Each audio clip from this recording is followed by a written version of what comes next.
చింతపల్లి క్షేత్రానికి పూర్వం కూడా నేను రావడం జరిగింది. పూర్వం నేను వచ్చినప్పటి దేవాలయ స్థాయికి ఇప్పటి స్థాయికి ఎంతో తేడా ఉంది. ఇప్పుడు దాదాపుగా 9 ఎకరాల ప్రాంగణంలో పెద్ద గోశాలని నిర్మాణం చేశారు. వివిధ వయస్సులలో ఉన్నటువంటి కొన్ని వందల గోవుల్ని ఇక్కడికి తీసుకొచ్చి ఈ గోవుల్ని పెంచుతున్నారు. విశేషించి ఇవాళ ఇక్కడ ఈ గరుకు స్తంభాలు నాటినటువంటి సందర్భాన్ని పురస్కరించుకొని ఇక్కడికి వచ్చి వాటిని దర్శించి పునీతుడిని కావలసిందిగా, అట్లాగే 4 మాటలు మాట్లాడవలసిందిగా పెద్దలు కోరిన కారణం చేత రావడం తటస్థించింది. ఇన్ని వందల గోవుల పరిరక్షణ కొరకు ఇంత గొప్ప ప్రయత్నాన్ని చేస్తున్న శ్రీమాన్ ధనంజయ గారిని మనస్ఫూర్తిగా ప్రారంభంలోనే అభినందిస్తున్నాను. మనకి సనాతన ధర్మంలో గోవు చాలా విశేష ప్రాధాన్యత కలిగినటువంటి ప్రాణి. ఒక్కొక్క ఆశ్రమానికి ఒక్కొక్క రకమైన ధర్మాచరణం ఉంటుంది. అన్ని ఆశ్రమాలు ఒక్కలా ధర్మాచరణం చేసే అవకాశం ఉండదు. ఎందుకనంటే ధర్మాచరణము అన్నది ఆధారపడే ప్రధానమైనటువంటి వ్యవస్థలలో ఆశ్రమం ఒకటి. బ్రహ్మచారి ధర్మం ఒకలా ఉంటుంది, గృహస్థు ధర్మం ఒకలా ఉంటుంది, వానప్రస్థు ధర్మం ఒకలా ఉంటుంది, సన్యాసి ధర్మం ఒకలా ఉంటుంది. ఒకరి ధర్మాన్ని పోలి వేరొకరి ధర్మం ఉండదు. గృహస్థు భార్యతో కలిసి సంసారం చేస్తూ ఉంటాడు, భార్యతో కలిసి ఉండి సంతానమును పొందుతాడు. భవిష్యత్తు కొరకు అని కొంత ధాన్యాన్ని ధనాన్ని తెచ్చి నిల్వ చేసుకుంటాడు. ఒక ఇంట నివాసం ఉంటాడు, ధర్మచట్రంలో ఇవిడిన భోగములను అనుభవిస్తాడు. కానీ బ్రహ్మచారి ఎట్లా కాదు. బ్రహ్మచారి కేవలము గురువులను ఆశ్రయించి ఉంటాడు. గురువులను ఆశ్రయించి శాస్త్రాధ్యయనం చేసి తదనంతరం జీవితం పండించుకోవడానికి కావలసిన విద్యని సముపార్జన చేస్తాడు. బ్రహ్మచారి భార్యతో కలిసి ఉండే అవకాశం ఉండదు, ఎందుకంటే అప్పటికి వివాహం కాలేదు కనుక. అట్లాగే ఒక ఇంట్లో నివసించే అవకాశం ఉండదు. గురువు గారి దగ్గర ఉండి గురు శుశ్రూష చేస్తూ గురుపత్ని ఆజ్ఞాపించినట్టుగా భిక్షాటన చేసి తీసుకొచ్చిన అన్నాన్ని మాత్రమే తింటూ జీవనం చేస్తాడు. కాబట్టి గృహస్థు చేసేటటువంటి ధర్మాన్ని బ్రహ్మచారి చెయ్యడు. ఒక ఆశ్రమంలో ఉన్నవాళ్ళు వేరొక ఆశ్రమంలో ఉన్న ధర్మాన్ని పాటించరు. ఏ ఆశ్రమ ధర్మం ఆ ఆశ్రమానిదే. బ్రహ్మచారి ఉన్నాడు అంటే త్రికాల సంధ్యావందనం, గాయత్రి మంత్ర జపం, సమిధాదానం ఇటువంటివి ఆయనకి విధులుగా చెప్పబడతాయి. గృహస్థు యజ్ఞయాగాది క్రతువులను నిర్వహిస్తాడు, నిత్య పూజ నిర్వహిస్తాడు. కానీ అన్ని ఆశ్రమాల వాళ్ళు కూడా పూజ చేసేటటువంటి ఏకైక జీవి గోమాత. గోమాతని మాత్రం బ్రహ్మచారి పూజ చేస్తాడు, గృహస్థు పూజ చేస్తాడు, వానప్రస్థు పూజ చేస్తాడు, సన్యాసి పూజ చేస్తాడు. గోవుని సాక్షాత్తుగా సమస్త దేవతల యొక్క సమాహార స్వరూపంగా సనాతన ధర్మంలో పూజ చేస్తాడు. గోవుకొక్కదానికి పూజ చేసిన కారణం చేత సమస్త దేవతల యొక్క పూజ పూర్తి చేసినట్టే. జీవన్ముక్తులు, మహాపురుషులు, అపర శివావతారులు, శృంగేరి పీఠాధిపత్యం వహించిన మహాపురుషులు శ్రీ శ్రీ శ్రీ చంద్రశేఖర భారతీ మహాస్వామి వారు.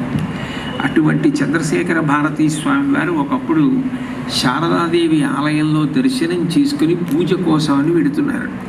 వెనక శిష్యులు పూజా ద్రవ్యాలన్నీ పట్టుకుని వెడుతున్నారు. ఆయన లోపలికి వెడదామనుకునే సమయానికి దేవాలయం ముందరకి ఒక గోవు వచ్చి పడుకుంది. అక్కడ శిష్యులు గబగబా గోవుని అడ్డంగా పడుకుంది కాబట్టి దాన్ని లేపి పక్కకి పంపించేస్తే పీఠాధిపతులు దేవాలయంలోకి వెళ్ళి పూజ చేస్తారన్న ఉద్దేశ్యంతో ఆ గోవుని లేపి పైకి పంపించేసే ప్రయత్నం చేస్తున్నారు. వెంటనే చంద్రశేఖర భారతీ స్వామి వారు జోక్యం చేసుకుని, మీరు ఆ గోవుని లేపకండి, దాన్ని పక్కకి పంపించే ప్రయత్నం చెయ్యకండి. ఎందుచేతనంటే అట్లా చేసినట్లయితే అది దోషం. దేవాలయంలో ఉన్నటువంటి శారదామాతయే గోమాత రూపంలో బయట పడుకుని ఉన్నది. నేను గోమాత పూజ చేసినట్లయితే శారదామాత యొక్క పూజ చేసేసినట్లే. కాబట్టి నేను గోమాత పూజ చేసి వెళ్ళిపోతానని శిష్యులు తీసుకొచ్చినటువంటి ఆ సంభారములన్నిటితోటి దేవాలయం బయట పడుకున్నటువంటి గోమాతకి పూజ చేసి వెళ్ళిపోయారు. అంటే లోపల ఉన్నటువంటి శారదామాత, దేవాలయంలో విరాజమానురాలైన శారదామాత యొక్క పూజకి ఆ దేవాలయం బయట పడుకుని ఉన్న గోమాత యొక్క పూజకి మధ్య ఏ విధమైన భేదము లేదు అని నిర్ణయించారు చంద్రశేఖర భారతీ స్వామి గారు. ఒక్క గోవుకి పూజ చేసినంత మాత్రం చేత ఆ రోజున సమస్త దేవతల పూజ పూర్తి చేసినట్టే. మనం ప్రతిరోజు గృహదేవతలని మన ఇంట్లో ఉండే దేవతలకు నైవేద్యం పెడతాం. సాధారణ నియమం ఏమిటంటే మనం ఏది నైవేద్యం చేస్తామో ఆ నైవేద్యం చేసిన పదార్థాన్ని దేవతలు కేవలము తమ కన్నులతో చూసి స్వీకరిస్తారు అని. అన్ని ప్రాణులు ఒక్కలా స్వీకరించాలని నియమం లేదు. దేవతలు చేసే కార్యాలన్నీ చేతులతో చెయ్యరు, కేవలము తమ చూపుల చేత చేస్తారు. అందుకే దేవతల యొక్క చూపుకి అంత గొప్పతనం. శంకర భగవత్పాదులు బ్రహ్మచారిగా ఉండగా చేసిన మొట్టమొదటి స్తోత్రం కనకధారా స్తోత్రంలో అమ్మవారు తన చూపులతో ఈ సృష్టి స్థితి లయములను ఎట్లా చేస్తుందో నిర్వచిస్తూ కనకధారాస్తవం చేశారు. ఆ కనకధారాస్తవం అంతా కూడా కేవలం అమ్మవారి యొక్క చూపుల వైభవాన్ని వర్ణించారు. అంటే చూపుల చేత ఆ తల్లి ఏ కార్యాన్నైనా చెయ్యగలదు అని. విశ్వామరీంద్ర పద విభ్రమదానదక్షం ఆనందహీతురధికం మురవిద్దిశోపి ఈశన్నిషీదతు మయీక్షణమీక్షణార్థ ఇందీవరోదర సహోదర మిదిరాయా అంటారు. దేవేంద్ర పదవిని ఇంద్రుడికి ఇచ్చేటప్పుడు కూడా ఆమె కేవలము తన చూపుల చేత ఇస్తుంది. ఈ సృష్టి స్థితి లయ అన్న 3 కార్యములను నిర్వహించేటప్పుడు పరబ్రహ్మము కేవలము తన చూపుల చేత నిర్వహిస్తాడు. అందుకే కేళిలోల విరసదృగ్జాత సంభూత నానాకంజాత భవాండ కుంభకు మహానందాంగన డింబకున్నంటారు పోతన గారు ప్రార్థనా పద్యంలో భాగవతంలో. తన చూపుల చేత ఈ బ్రహ్మాండములనన్నింటినీ కూడా సృష్టి చేసి నిర్వహించి మహాప్రళయమునందు లయించేసేటటువంటి లక్షణమున్న పరమాత్మ కూడా కేవలము తన చూపుల చేత చేస్తాడు. కేవలము చూపుల చేత ఈ సమస్త కార్యములను నిర్వహించగలిగిన పరమాత్మ అన్ని ఆశ్రమముల వారిని ఉద్ధరించడం కోసం, అన్ని ఆశ్రమాల వాళ్ళు పూజ చెయ్యడానికి వీలుగా ఉండే అవకాశాన్ని కల్పించడం కోసం గోమాత రూపంలో అవతరించాడు. నిజానికి పరమాత్మకి స్త్రీ పురుష భేదం ఉండదు. అందుకే పోతన గారి భాగవతంలో స్త్రీ పురుష నపుంసక ముక్తి విరూపాక దివ్య కమల నరాది మూర్తి విరూపాక కర్మ గుణ భేద సరస ప్రకాశికాక వెలుగలందికాడు యూదలంతో ఉంటారు. కొంతమంది నాయకత్వంతో ఏదో విష్ణువాయనలో లలితా సహస్రం చదివారనుకోండి, అదేదో చాలా అపచారం జరిగిపోయిందేమో, అలా జరగకూడదేమో, అలా చావకూడదేమో అని వెలువెట్టేసుకుంటారు. కొంతమంది శివాలయానికి వెళ్ళి విష్ణునామని చెప్పారనుకోండి, అలా చెప్పకూడదేమో అని బెంగెట్టుకుంటారు. అట్లా ఏం ఉండదు. ఉన్న ఒక్క పరమాత్మయే అన్ని రూపాలతో ప్రకాశిస్తూ ఉంటాడు. ఆ విషయం నేను కాదు చెప్పింది. 12 స్కంధముల భాగవతాన్ని ఆంధ్రీకరించి శివపంచాక్షరి మహామంత్రాన్ని జపం చేసి రామచంద్రమూర్తి సాక్షాత్కారం పొంది రామచంద్రమూర్తి యొక్క అనుజ్ఞ మేరకు 12 సంస్కృత భాగవత స్కంధములను ఆంధ్రీకరించిన పోతన గారు చెప్పిన మాట. కాబట్టి ఆ ఒక్క పరమాత్మయే అన్ని రూపములు పొందుతుంటాడు. ఏకస్వమేవ బహుధా భవభాసి లోకే నిశంకధీర్ వృషభకేతన మల్లినాథ శ్రీ భ్రామరీ ప్రియ సుఖాశ్రయలోకనాథ శ్రీమల్లికార్జున విభో తవ సుప్రభాతం అంటారు. 3గా కనపడతాడు బ్రహ్మ విష్ణు మహేశ్వరుడుగా. చివరికి ఆ ఒక్కడే 3గా కనపడుతున్నాడని అర్థమవుతుంది. 3 లోకములకు 3 కాలములకు 3 మూర్తులకు మూలమగుచు భేదమగుచు తుది కవేత్మయ్యొప్పాడు బ్రహ్మనగరీవే పాలనయల అంటారు భాగవతం. అందుకే సూర్య భగవానుడి అర్చన చేసినప్పుడు ఆయన్నే సృష్టికర్తగా, ఆయన్నే స్థితికర్తగా, ఆయన్నే ప్రళయకర్తగా ఉదయ వేళ, మధ్యాహ్న వేళ, సాయంకాలం వేళ సంధ్యావందన సమయంలో ఆరాధన చేయడం జరుగుతుంది. అంటే ఒక్క పరబ్రహ్మమే 3 రూపములుగా ప్రకాశిస్తూ ఉన్నారు. నిజములకు ఆ పరబ్రహ్మము కంటి చేత చూడడానికి యోగ్యమైనది కాదు. అటువంటి పరబ్రహ్మము సూర్యుల చేత నైవేద్యాన్ని స్వీకరిస్తాడు. కానీ ఆయన ప్రత్యక్షంగా వచ్చి కూర్చోవాలి. ఆయన ఒక రూపంతో వచ్చి కూర్చొని ఆయన మనం ఇచ్చిన పదార్థాన్ని తినాలి అని కూరుకుంటే అప్పుడు యజ్ఞం చేస్తారు. యజ్ఞము 3 ప్రయోజనాల కొరకు చేస్తారు. ఒకటి, ఇహమునందు ఏదైనా తీరని కోరికుంటే అలా కోరిక తీరక దుఃఖించడానికి కారణమైన పాపములను పోగొట్టుకోవడానికి యజ్ఞం చేస్తారు. ఏదైనా చెప్పాలి అంటే ఊహోపోహల చేత చెప్పినది సత్యం కాదు. శాస్త్రం అనుసరించి చెప్పినదేమో అది మాత్రమే సత్యం. తస్మాత్ శాస్త్రం ప్రమాణంతే కార్యాకార్యం వ్యవస్థితం. శాస్త్రము ప్రమాణాలు తప్ప అన్యులు ప్రమాణాలు కావు.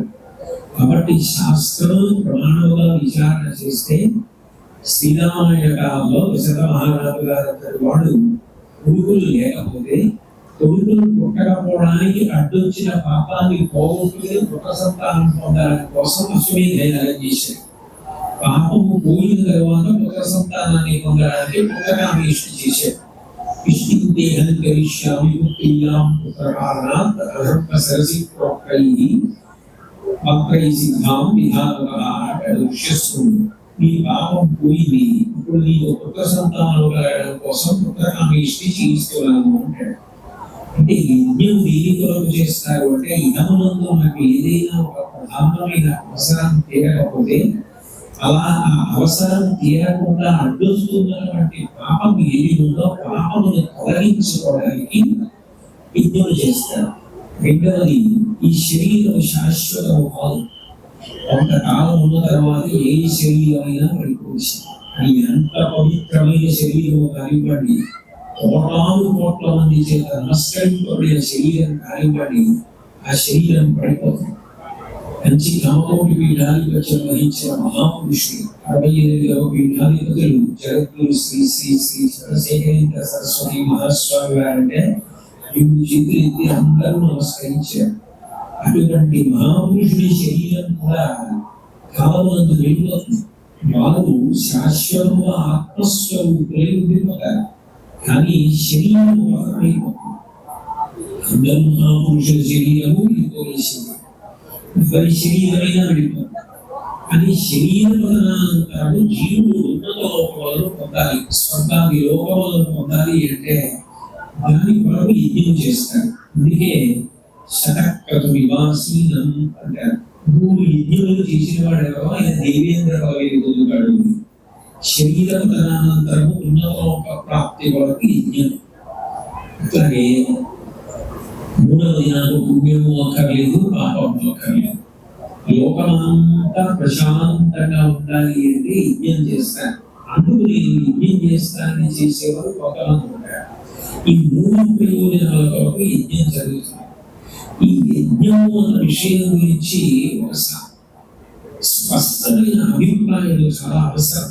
ఒక చక్రం తిరగడానికి ఇరుసు ఎలా ప్రధానమై ఉంటుందో ధర్మము అన్న చక్రం తిరగడానికి యథార్థములకు యజ్ఞమే ఆధారం. భగవద్గీతలో గీతాచార్యులు ఒక మాట అంటాడు, అన్నా భవంతి భూతాని పర్జన్య అన్నసంభవ యజ్ఞా భవతి పర్జన్యం యజ్ఞం కర్మ సముద్భవం ఏవం ప్రవర్తితం చక్రం అనువర్తయతి హయ అగామి రుచినారావో ఓం పార్థ సజీవతి అంటాడు. యజ్ఞం చేస్తే దేవతలు సంతోషించి వర్షం కురిపిస్తారు. యజ్ఞం చేస్తే మనం ఏం చేస్తాం? విశ్వసిస్తాం. ఇప్పుడు అక్కడ హోమం చేశారు. హోమం చేసినప్పుడు దేవతల పేరు చెప్పి వాళ్ళని పిలిచి స్వాహ అంటారు. దేవతలకైతే స్వాహాకారం, పితృదేవతలకైతే స్వహాకారం. స్వాహాకారంతో మనం ఆ హవిస్సు ఇచ్చినప్పుడు అది తినడం కోసం దేవతలందరూ వచ్చి ఆ యజ్ఞశాలలో కూర్చుంటారు. అందుకే యజ్ఞశాలకి ప్రదక్షిణం చేయమని చెప్తారు పెద్దలు. అక్కడ యజ్ఞం చేసినప్పుడు దేవతలు ప్రత్యక్షంగా తింటారు. అలా తిన్న తర్వాత వాళ్ళు సంతోషించి అందరూ బాగుండాలని వర్షం కురిపిస్తారు. వర్షం కురిపిస్తే మనుష్యులు ఒక్కరే కాదు, సమస్త ప్రాణులు సంతోషిస్తాయి. ఎందుచేతంటే ఆ వాన పడింది అనుకోండి, మగము చేయ వరి సంతసించను, వజ్రి సంతసింప వాన కురిగి, వాన కురిసి గసము వసుమతి గసము వేసి దేవు గణము. యజ్ఞం చేస్తే దేవతలు సంతోషించి వర్షం ఇస్తారు. వర్షం పడింది అనుకోండి, పంట పండుతుంది. పంట పండింది అనుకోండి, మనమే కాదు సమస్త ప్రాణులు అన్నం తింటాయి, నీళ్లు తాగుతాయి, సంతోషంగా ఉంటాయి. అంటే అన్ని ప్రాణులు సంతోషంగా ఉండడానికి అవసరమైన వర్షం పడడానికి యజ్ఞం అత్యంత ప్రధానం. ఈ యజ్ఞములకు సనాతన ధర్మంలో ఎనలేని ప్రాధాన్యత, అది ఆరాధన. అటువంటి యజ్ఞానికి మూల స్తంభం ఎవరు అంటే భూమి. అందుకే భీష్మాచార్యుల వారు మహాభారతంలో మాట్లాడుతూ యజ్ఞాంగం దరితారావ యజ్ఞమేవ సమాసమ ఏతావిశ్వడినా యజ్ఞాంగేతు అగచ్చల అంటాడు. నిజానికి ఒక యజ్ఞం చేసి దేవతలకు సంతోషం పెట్టాలి అంటే ఆవు లేకుండా యజ్ఞం చేయడం సాధ్యం కాదు. ఎందుచేతంటే యజ్ఞం చేయడానికి ఖచ్చితంగా ఉండవలసిన పదార్థం ఆవు నెయ్యి. మిగిలినది హవిస్సు మీరు ఉండవచ్చు. ఇప్పుడు మారేడు దళాలు ఉగ్రహోమం చేస్తూ వేస్తారంటే మారేడు దళాలు తెచ్చుకోవచ్చు. లక్ష్మీ హోమం చేస్తూ తామర పువ్వులు తేనెలో ముంచి వేస్తారంటే తామర పువ్వులు తేనె తెచ్చుకోవచ్చు. ఇవన్నీ కాదు ప్రధానం. వీటన్నిటికన్నా అసలు ముందు హోమం చెయ్యాలి అంటే ప్రధానమైనది ఏది అంటే ఆవు నెయ్యి. ఆవు నెయ్యి తిన్నగా హోమంలో వేయడమే కాదు, ఆవు నెయ్యిని అభిధానం చేస్తారు. అక్కడ పెట్టిన హవిస్సు మీద, తేనె మీద, మారేడు మీద, అమరపుల మీద, పేలాల మీద మీరు యజ్ఞం చేయడానికి ఏ సంభారాలు తెచ్చారో ఆ సంభారాలన్నింటి మీద కూడా ఆవి మీదే అభిధానం చేస్తే తప్ప ఆ పదార్థాన్ని అగ్నిహోత్రంలో వేసి యజ్ఞం చేయ. అంటే అసలు ధర్మచక్రం జరగడానికి మూలాధారమైనటువంటి యజ్ఞం జరగడానికి ప్రధానమైనటువంటి ప్రాణి ఏది అంటే ఆవు. ఆవు లేకుండా యజ్ఞం జరిగే అవకాశం ఏది? రెండు, ఒక ప్రదేశం పవిత్రం కావాలి అంటే దానికి ఒకే ఒక ఆధారం ఏమిటంటే గోమయంతో అక్కడ. మీరు అందుకే చూడండి, కల్పమూలం ఉంటుంది. ఏది మనిషికి వచ్చినట్టు మనం చేయడానికి అవకాశం ఉండదు. ఒక వరలక్ష్మీ వ్రతం చేస్తున్నారు అనుకోండి, వరలక్ష్మీ వ్రత కల్పము అంటారు. వినాయక వ్రతం చేస్తున్నారు అనుకోండి, సిద్ధి వినాయక వ్రత కల్పము అంటారు. కల్పము అన్న మాటకు అర్థం ఏమిటంటే అది ఋషి ప్రోక్తం. ఋషి దాన్ని ఇట్లా చేయాలి అని నిర్ణయం చేశారు, దాన్ని అట్లాగే చేస్తారు. ఆ కల్పం నందు మీరు ఏ వ్రతమైనా చూడండి, గోమయులు తీసుకొచ్చి ఆ ప్రాంగణంలో కలిగి ఉంటుంది. అంటే ఆవు పేడ తీసుకొచ్చి అలికినటువంటి కారణం చేత ఆ ప్రదేశం అంతా కూడా అంత పరిశుభ్రమైపోతుంది, అంత పవిత్రమైపోతుంది. దేవతలు రావడానికి అవకాశం కల్పించగలిగేటటువంటి గొప్ప పదార్థం గోమయం. 84 లక్షల జీవరాశులు ఉన్నాయని వేదం చెప్తారు. 84 లక్షల జీవరాశులలో ఏ ప్రాణి యొక్క మలమూత్రమైనా కూడా దుష్టులు, అన్ని దుర్గంధ భూయిష్టమే. ఏ ప్రాణి యొక్క మలమూత్రములను కూడా పూజ కొరకు వినియోగించారు. కానీ గోవు యొక్క పేడ, గోవు యొక్క మూత్రము, ఈ రెండు పరమపవిత్రమైనటువంటి పదార్థాలు. గోమయంతో పిడకలు చేసి హోమంలో వేస్తారు. గోమయంతో ప్రాంగణాన్ని అంతటినీ కూడా అలుగుతారు. అన్నిటిని మించి గోవు తనంత తానుగా ఎక్కడైనా తిరిగిందనుకోండి, ఇంకా అంతకన్నా పవిత్రమైన భూమి లేదు. చంద్రశేఖరేంద్ర సరస్వతి మహాస్వామి గారు ఒకప్పుడు మహాత్మా గాంధీ గారిని కలుసుకోవాల్సి వచ్చింది. ఇద్దరు ఎక్కడ కలుసుకుంటారు, ఎక్కడ మాట్లాడుకుంటారు అని చెప్పి అందరూ ఎదురు చూస్తున్నారు. గాంధీ గారు వచ్చిన తర్వాత చంద్రశేఖరేంద్ర సరస్వతి మహాస్వామి గారు ఆయన్ని తిన్నగా తీసుకెళ్లి గోశాలలో కూర్చోబెట్టి గోశాలలో గాంధీ గారితో మాట్లాడారు. అంటే గోవు అంత గొప్పది. గోవు తిరిగిన చోటు కన్నా పవిత్రమైన ప్రదేశము ఏర్పడదు. అందుకే కొంచెం సంప్రదాయము శాస్త్రము తెలిసిన వాళ్ళు గోవులు తిరిగిన ప్రదేశం ఎక్కడ ఉంటుందో అక్కడ కూర్చొని జపం చేస్తారు, అక్కడ పూజ చేయడానికి ఇష్టపడతారు. అంటే గోవులు తిరిగిన ప్రదేశాన్ని గోష్ఠము అని పిలుస్తారు. గోవులు తిరగడం అంత గొప్ప విశేషం.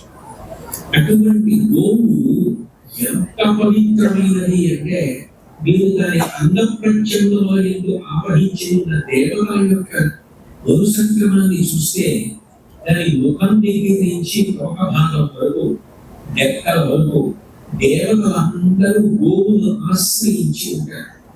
అట్లా గోవుని ఆశ్రయించి ఉన్న కారణం చేత గోవు పట్ల మనం ఏది చేస్తున్నామో అది దేవతల యొక్క అనుగ్రహంలో కారణమవుతుంది. గోవుకి అగ్నికి రెండింటికి వేదం చెప్పాలి. గోవు అగ్నిహోత్రం అంటుంది వేదం. అంటే గోవు అగ్ని అంటే మరి అగ్ని గోవు ఉందా? ఇది ఒకటే నేను అన్నాను అనుకోండి, అప్పుడు ఇది ఇదైతే ఇది కూడా ఇది అవ్వాలిగా. మరి గోవు అగ్ని అయితే అగ్ని గోవు అవ్వాలిగా.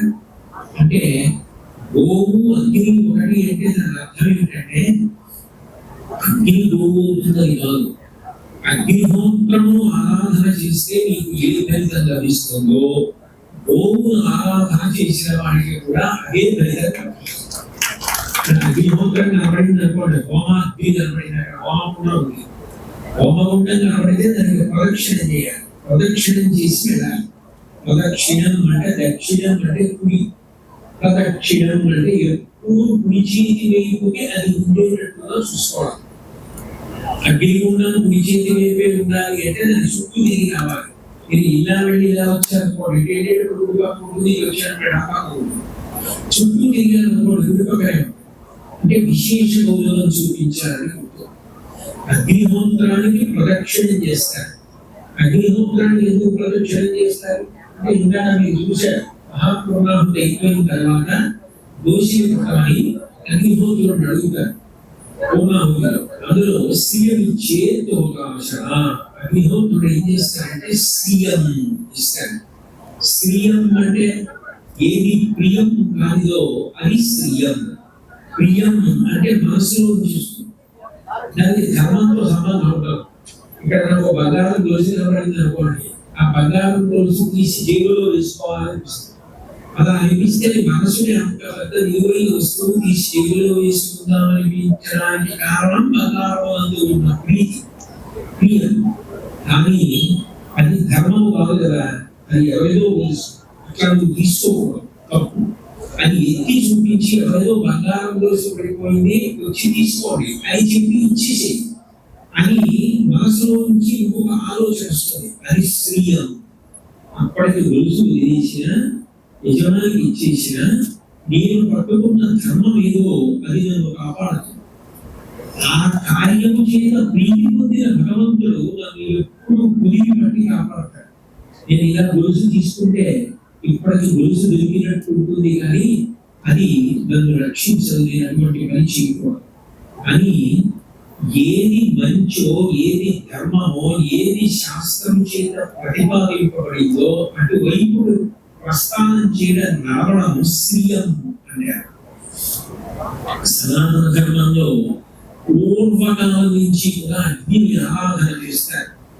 అగ్ని ఆరాధన చేయడం అంటే అగ్ని కనపడితే నమస్కారం. అగ్నికి అపవిత్రత లేదు. శవాన్ని కాల్చిన అగ్నికి అపవిత్రమని, పవకుండంలో అగ్ని పవిత్రం ఎలా ఉన్నది, అగ్ని ఎక్కడ ఉన్నా పవిత్రమే. అగ్నికి అపవిత్రత అంటారు. సూర్యకిరణాలకి బయట పడుతుంటున్నాయి. సూర్యకిరణాలు వచ్చి గుడి మీద పడు మీద పడ్డా, శవం మీద పడ్డా, పురుగు మీద పడ్డా, పవకుండం మీద పడ్డా, ఎక్కడ పడ్డా సూర్యకిరణానికి బయలు అంటారు. అగ్ని అంటే పరమ పవిత్రం. అటువంటి అగ్ని శ్రీయం ధర్మమునందు అనురక్తి ఇస్తుంది. ధర్మమునందు అనురక్తి ఇచ్చింది కాబట్టి అందరూ కూడా శ్రీయంని కోరుకుంటారు. శ్రేయోభవతి, మీకు శ్రేయస్సు కలుగుగాక అంటే మీకు మంచి ఆలోచనలు కలుగుగాక, ఇంకొకరు బాధపడే పని మీరు చేయకుండగాక అని ఆశీర్వదించారు. అటువంటి మంచి ఆలోచన ఇతరులు బాధపడకుండా చూసుకోవడం, మన వైపు నుంచి ఆలోచించి అన్ని మనం అనుకున్నట్టుగానే జరగాలని కోరుకోవడం ఎవరైనా కోరుకుంటారు కాదు. నా వల్ల అవగాహనకి ఇబ్బంది కలగకుండా వారు సౌకర్యంగా సంతోషంగా ఉండడానికి నేనేం చేయాలన్న ఆలోచన కలగడం కష్టమైన ఆలోచన. అట్లా అన్ని విషయాల్లోనూ కూడా నా వలన ఎవరికి బాధ రాకపోవడం, నా వలన అందరూ సంతోషించాలనేటువంటి సద్బుద్ధి కలగడం స్థూలం. దాని వల్లనే దేశంలో శాంతి రాని ఉంటుంది. సంస్కృత భాషలో ప్రతి దానికి పేరు ఉంటుంది. కాలం తప్పని సంస్కృతంలో పేరు లేదు. ఎందుకు లేదంటే ఒకప్పుడు ఈ దేశంలో ఏ ఇంటికి కాలం తప్ప వేసుకోవాల్సిన అవసరం లేదు. కాలం తప్ప వేసుకోకపోతే ఇంట్లో వస్తువులు ఎత్తుకుపోతారన్న బెంగ లేదు. అందరూ కూడా ధర్మములు పాటించేవారు. కాబట్టి అసలు ఇంట్లోకి ఎత్తుకుపోతారన్న భయమే లేదు. కాబట్టి కాలం తప్పన్న మాటే లేదు. కానీ తర్వాత కాలం కప్ప వచ్చింది, చివి వచ్చింది. చివి కప్ప కప్పలేదు, చివి ఉండవు.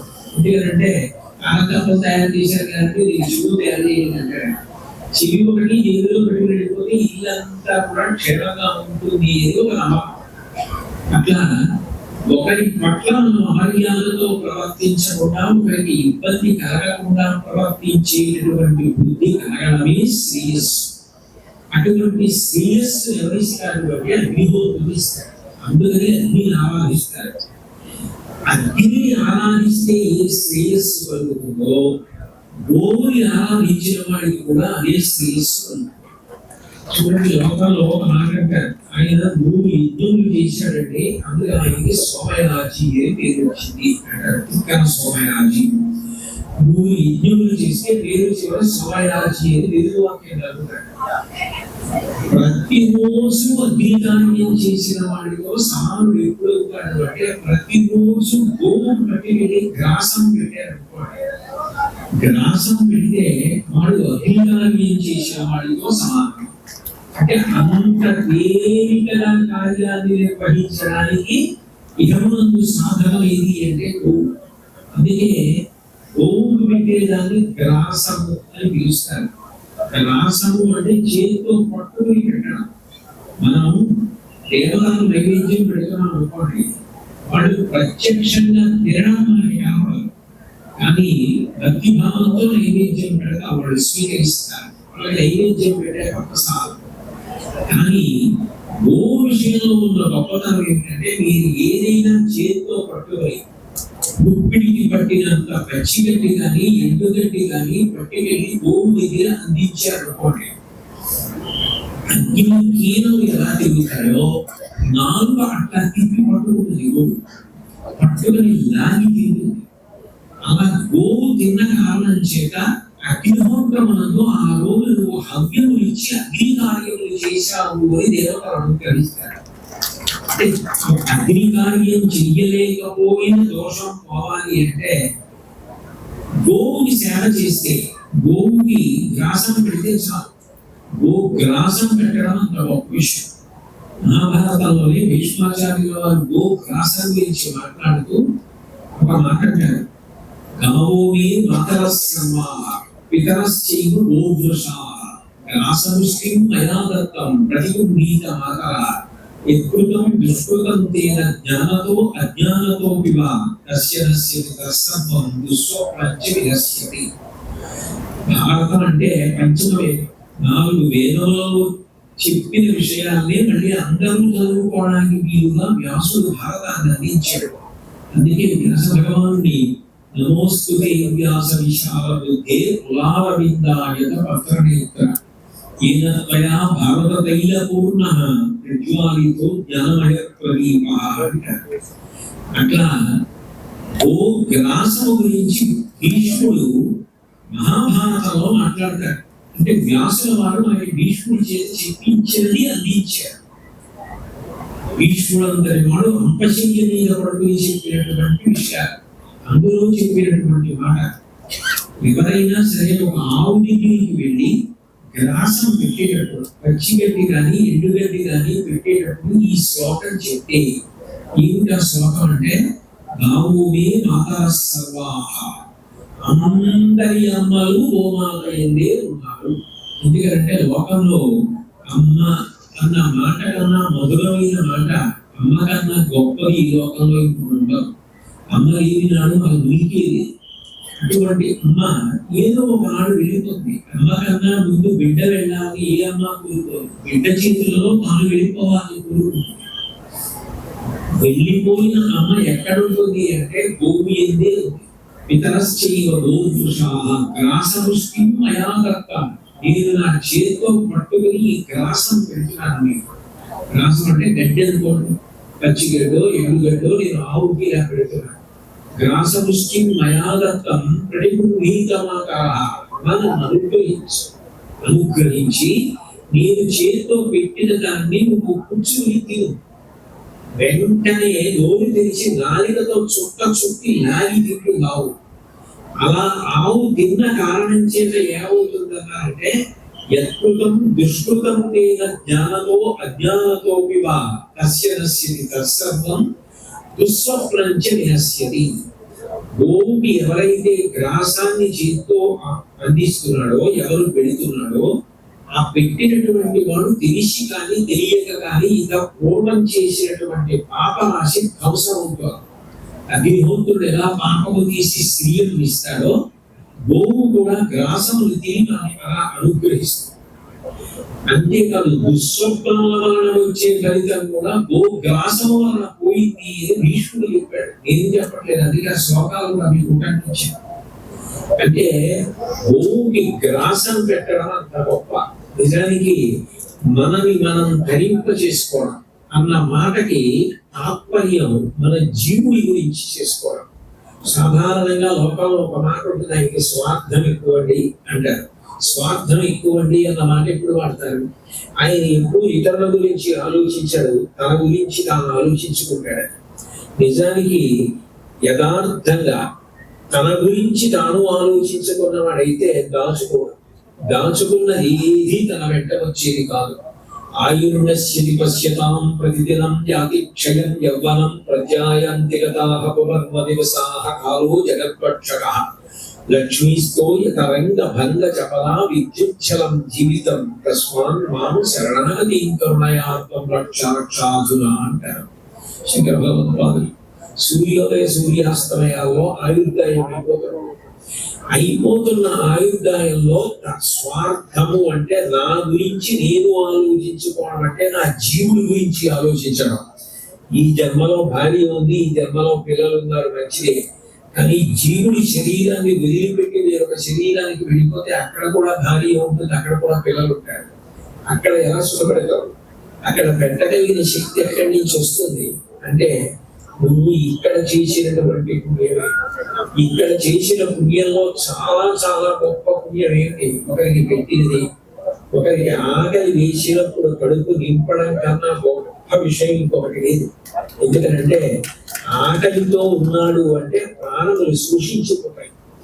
ప్రాణములు శోషించిపోతున్న వాడికి అన్నం పెట్టారు అంటే వాడు ఆ అన్నబలంతో మళ్ళీ ఆకలి వేసే వరకు, అంటే రాత్రి వరకు మళ్ళీ వాడు బతుకుంటాడు. అంటే వాడికి ఆయువుని ఇచ్చినట్టు లెక్క. జీవదానం చేసిన వాడు, జీవనదానము చేసిన వాడికి ఏ ఫలితం వస్తుందో అన్నదానం చేసిన వాడికి ఆ ఫలితం వస్తుంది. అన్నదానం చేయడం అంత గొప్పదైతే ధర్మములకి ఎగిరిసేటువంటి గోవుకి గ్రాసం పెట్టడం అంత గొప్పదని చెప్పింది శాస్త్రం. కాబట్టి గోవుకు పట్టుకెళ్ళి గ్రాసం పెట్టడం అన్నది అంత పుణ్యప్రదం. అందుకే కొంతమంది ఏం చేస్తారంటే, నేను ప్రతిరోజు గోశాలకు వెళ్ళడం సాధ్యమవుతుందా, నేను ప్రతిరోజు పచ్చిగడ్డో ఎండుగడ్డో తీసుకొచ్చి గోవులు పెట్టడం సాధ్యమవుతుందా అనుకుంటే ఒక ఆవుని దత్తత తీసుకుంటారు. దత్తత తీసుకోవడం అంటే ఈ గో పోషణ నేను తీసుకుంటున్నాను. ఒక గోవు పోషణకి ఒక సంవత్సర కాలానికి ఎంత అవుతుందో అంత ద్రవ్యాన్ని కట్టి ఈ గోవుని నా పేరు మీద పోషించండి అంటారు. ఇప్పుడు చూడండి, ఒక హోమం జరుగుతుంది, ఒక యజ్ఞం జరుగుతుంది. ఆ యజ్ఞమో హోమమో జరుగుతున్నప్పుడు అందులో అన్వయం చేసే మంత్రాలు మనకి రావు. అప్పుడు మనం ఏం చేస్తామంటే అవి వచ్చినటువంటి పెద్దల్ని పిలిచి గౌరవిస్తాం. అయ్యా మీరు మా కొరకు ఈ కార్యాన్ని చెయ్యండి అంటారు. వాళ్ళు యథాశక్తి తప్పకుండా చేస్తాను అని మాట ఇచ్చి గౌరవం తీసుకెళ్ళి మనం ఇచ్చిన దీక్షావస్త్రాలు కట్టుకొని మన కొరకు మనకు రాని మంత్రాలు వాళ్ళు చదివి హోమం చేసి దాని వలన వచ్చే ఫలితాన్ని మనకిస్తారు. అట్లాగే గోవుకి గ్రాసం రోజు నేను వచ్చి పెట్టలేకపోయినా ఈ గోవుని నేను దత్తత తీసుకుంటున్నాను. దత్తత తీసుకుంటున్నాను అంటే దీని పోషణ భారాన్ని నేను వహిస్తాను. ఇది ఒక సంవత్సర కాలమో ఒక నెలలో లేకపోతే దాని జీవన కాలం ఇంత ఉంటుంది కాబట్టి దానికి కావలసిన ద్రవ్యాన్ని నేను ఇచ్చేస్తాను. అప్పుడు మీరు రానివ్వండి, రాలేకపోనివ్వండి, ఏ కారణం చేతనైనా ప్రతిరోజు ఒక గోవు తింటుంది. గోవు తిన్న తర్వాత నేను తింటున్నట్లు లెక్క. అప్పుడు జీవితం ఎంత సుసంపన్నమైపోయింది. నిజమైన స్వార్థం అన్న మాటకు అర్థం ఏంటంటే తనని తాను ఉద్ధరించుకోవడానికి గోవుని దత్తత తీసుకుంటారు. దత్తత తీసుకుని గోవుకి గ్రాసం పెడతారు. గోవుకి గ్రాసం పెట్టడం అన్నది అంత గొప్ప. అగ్నికార్యం చేయడం అందరికీ సాధ్యం కాదు. అందరూ మంత్రం చెప్పినప్పుడు హవిస్సు వేయడం, ఆ మంత్రం ఎప్పుడు వచ్చింది, ఎప్పుడు స్వాహాకారం చెప్పాలి తెలియదు. చండీ హోమం చేస్తున్నారు అనుకోండి, తాంబూలం వేస్తారు. స్వాహ అన్నప్పుడు హవిస్సు వేసినట్టుగా తాంబూలం వేయడానికి వీలు. తాంబూలం కొన్ని మంత్రములకి వేయాలి, అన్ని మంత్రములకు నెయ్యి వేయాలి. అన్నింటికి నెయ్యి వేస్తున్నారు కదా అంటే చండీ హోమంలో తాంబూలం వేయడం కుదరదు. అంటే చండీ హోమ ప్రక్రియ మీద కొంత అవగాహన ఉన్నవాడు తప్ప తాంబూలం వేయడానికి కూర్చున్నా పక్కన తెలిసిన ఇంకొక ఆయన సైన్ చేస్తుండాలి తాంబూలం వేయని అంటే అప్పుడు వేస్తుంటాడు. అంటే కొంత అవగాహన ఉంటే తప్ప అగ్నికార్యం చేయలేదు. కానీ గోమాతకి గ్రాసం పెట్టడానికి ఏ అవగాహన అవసరం? అసలు పచ్చిగడ్డు ఎండుగడ్డు తీసుకొచ్చి గోవుకి చేతితో అందించడానికి ఏ అవగాహన అవసరం? ఏమీ అక్కర్లేదు. దానికి ఏ వైదికమైన దుస్తులు అక్కర్లేదు, రాకపోయినా నష్టం లేదు. గోవుని దత్తత తీసుకుని గోపోషణ కొరకు ద్రవ్యం ఇవ్వడం అంత గొప్ప అంటారు. గోవు విషయంలో మీరు ఏది చెయ్యండి అది అంత గొప్పగా ఫలితాన్ని ఇచ్చేస్తుంది, అంత గొప్పగా అనుగ్రహిస్తుంది. నిజానికి సనాతన ధర్మంలో అనేక రకమైన ఆరాధనా విధానాలు ఉంటాయి. అంటే ప్రధానమైన దేవత ఎవరిని పూజ చెయ్యాలి అన్నది వంశపారంపర్యంగా వాళ్ళ ఇంట్లో పూర్వం ఎవరిని ఆరాధన చేశారో వాళ్ళని ఆరాధన చేస్తారు. కొందరు శైవులు శివుని ఆరాధిస్తారు, కొందరు వైష్ణవులు విష్ణువుని ఆరాధిస్తారు, కొందరు శాక్తేయులు అమ్మవారిని ఆరాధిస్తారు, కొందరు సౌరం సూర్యుడిని ఆరాధిస్తారు, కొందరు గణపత్యులు విఘ్నేశ్వరుని ఆరాధిస్తారు, కొందరు కుమారుడు సుబ్రహ్మణ్యుడిని ఆరాధిస్తారు. ఎవరిని ఆరాధించినా మిగిలిన వాళ్ళు దేవుడు గారు ఈయన దేవుడు అంటారు.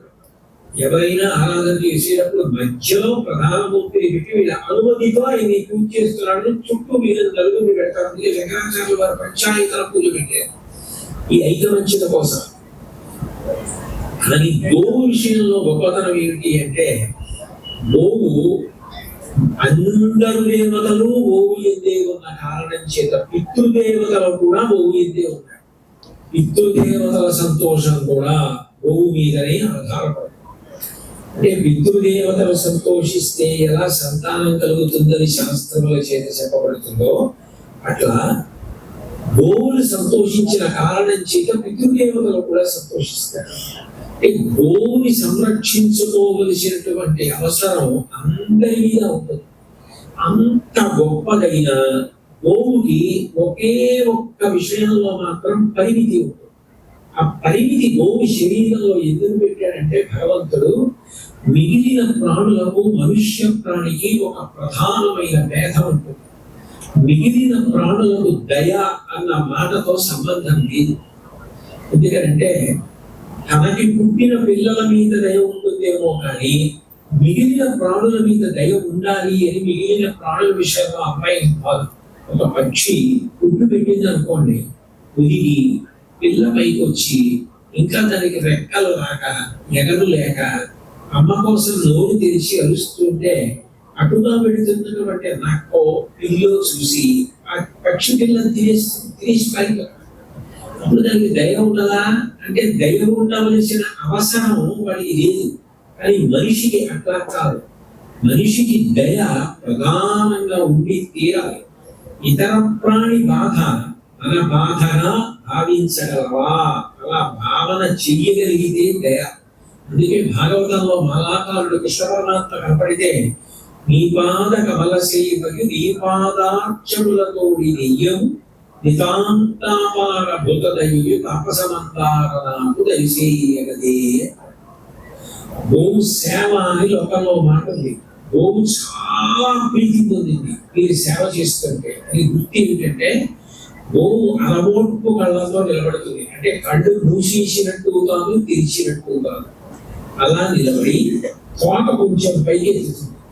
పైకెత్తి నిలబడింది అంటే మీరు చేసిన సేవ చేత గోవు ప్రసన్నురాలైందని. 33 కోట్ల మంది దేవతలు ప్రీతి చెందడానికి గోసేవ చేస్తారు. గోసేవ చేస్తే అందరూ దేవతల సేవ చేశారు. అందులో గోవు ప్రసన్నము కావాలి అంటే గంగడోలు పుట్టుతారు. అంటే గోవు యొక్క మెడ కింది భాగంలో వేలాడుతుంటుంది చర్మం. దాన్ని దువ్వినట్టయితే మెడ పైకెత్తి అలమోట్పు గంతులతో నిలబడి తోక పైకెత్తి నిల్చుంటుంది గోవు. అలా గోవు ప్రసన్నం అవ్వాలి. ఎందుకు ప్రసన్నం అవ్వాలి గోవు అంటే గోవు అమ్మ, గోమాత అని పిలుస్తారు. ఆవిడ సమస్త లోకములకు తల్లి గోమాత. మనకి అమ్మ ఒక వయసు వరకు పాలిస్తుంది, ఆ తర్వాత అన్నం తిని బతుకుతాం. కానీ ఆ తర్వాత జ్వరము అనారోగ్యము వచ్చిందనుకోండి, భోజనానికి ప్రత్యామ్నాయం ఏమిటంటే ఆవు పాలు. ఆవు పాలను మించినటువంటిది లేదు. ఎంత దీక్షలో ఉండండి ఆవు పాలు తాగుతారు. ఆఖరికి సన్యసించిన వారు కూడా ఆవు పాలు తాగుతారు. అంత సాత్వికమైనటువంటి పదార్థం ఆవు పాలు. అది సమీకృత ఆహారం, భోజనానికి ప్రత్యామ్నాయం. అంత గొప్పదైనటువంటి ఆవు పాలు ఆవు ఇచ్చి లోకములకు అన్నిటికీ కూడా తల్లిగా నిలబడింది. అమ్మ సేవ చేయడం ఎంత గొప్పో గోవు సేవ చేయడం కూడా అంతే గొప్ప.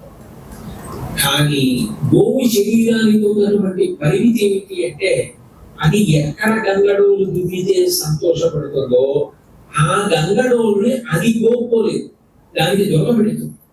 దొరక పెట్టినప్పుడు అది గంగడోలుని గోపుకోవడం సాధ్యం కాదు. అప్పుడు చాలా ఇబ్బంది పడుతుంది. ఎందుకంటే ఏదైనా బరుకైంది లభిస్తే దాన్ని వేసి ఆ గంగడోలు రుద్దుకుందాము, ఈ కింద గడ్డం దగ్గర నుంచి వేసి రుద్దుకోవాలని చూస్తుంది.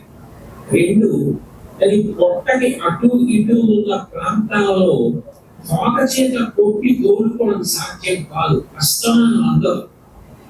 అందుకని గో విషయంలో చాలా చాలా గొప్ప సేవగా ఏది చెప్తారు అంటే గరుకు స్తంభాలు వేయడాన్ని చెప్తారు. నేను చెప్పాను మీరు అనుకోకర్లేదు, అంతా జాగ్రత్త కోటేశ్వరరావు గారి సొంత కవిత్వాలు మీరు అనుకుంటున్నారు. మంచి కామకోటి పీఠాధిపత్యం వహించినటువంటి మరో పరమేశ్వర స్వరూపం చంద్రశేఖరేంద్ర సరస్వతి మహాస్వామి గారంటే ఆయన చేసినటువంటి అనుగ్రహ భాషణాల్లో గోసేవకి సంబంధించి ఆయన చెప్పిన దానిలో ఈ గురించి ఉంటుంది. కాబట్టి మీరు చూడవచ్చు. గరుకు స్తంభం నాటడం అన్నది అంత గొప్ప విషయం. ఒక్క గరుకు స్తంభం ఉందనుకోండి, ఆవు దానికి వేసి గంగడోలు రుద్దుకున్నప్పుడు అది ఎంత ఆనందపడుతుందో. దాని శరీరాన్ని ఆ గరుకు స్తంభానికి వేసి కావలసినంత ఉరిపిడి చేసి రుద్దుకుంటుంది. ఆ రుద్దుకున్నప్పుడు అది ఎంతో ఆనందం పొందుతుంది. అప్పుడు ఆ వ్యక్తి అక్కడ ఉన్నాడా లేడాతో సంబంధం లేదు. అక్కడ ఒక ఆయన గరుకు స్తంభం వేశాడు, ఇక్కడ 108 గరుకు స్తంభాలు వేశాడు. గోవులు స్వేచ్ఛగా తిరుగుతుంటాయి. దీంతో దొరకముట్టింది. అది వెళ్ళి ఆ గరుకు స్తంభానికి వేసి ఒళ్ళు రుద్దుకున్నప్పుడు పండుకి అంటారు. దానికి కలిగిన దొరకపోయి అది సంతోషిస్తుంది. ఆ సంతోషించిన కారణం చేత అది రుద్దుకున్నప్పుడు వెంట్రుకలు ఎన్ని పడతాయో అన్ని సంవత్సరాలు పితృదేవతలు ముక్తిని చేస్తారు. అంటే మా వంశంలో ఎవరైనా గోశాలలో గరుకు స్తంభం వేస్తారా అని ఎదురు చూస్తూ ఉంటారు. గోశాలలో గరుకు స్తంభం వేయడం అన్నది అంత గొప్ప విషయం. నిజంగా ఇవాళ ఇక్కడ 800 గోవుల్ని పోషణ చేస్తూ 800 గోవుల స్వేచ్ఛగా తిరగడానికి అవకాశం కల్పించి 100 గోవుల కండూది పోవడానికి అంత పెద్ద స్తంభాలు 108 గరుకు స్తంభాలు ఇచ్చారంటే ఎక్కడ నిలబడినా ఎక్కడ కూర్చున్నా కనపడేటట్టుగా అలా వేసి అంత గొప్ప పూజ చేసి వాటికి ప్రారంభం చేశారు. అంటే గో సేవ విషయంలో ఇక్కడ ఈ ప్రాంగణం ఎంత కొత్త పుంత కొట్టిందో.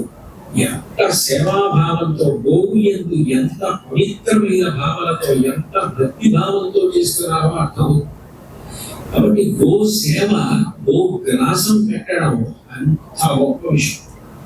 గోవుకి చెయ్యడము అంటే యజ్ఞము చేయడం చేత లోకమంతా సంతోషించడానికి ఎట్లా కారణమవుతుందో అట్లా కారణమవుతుంది.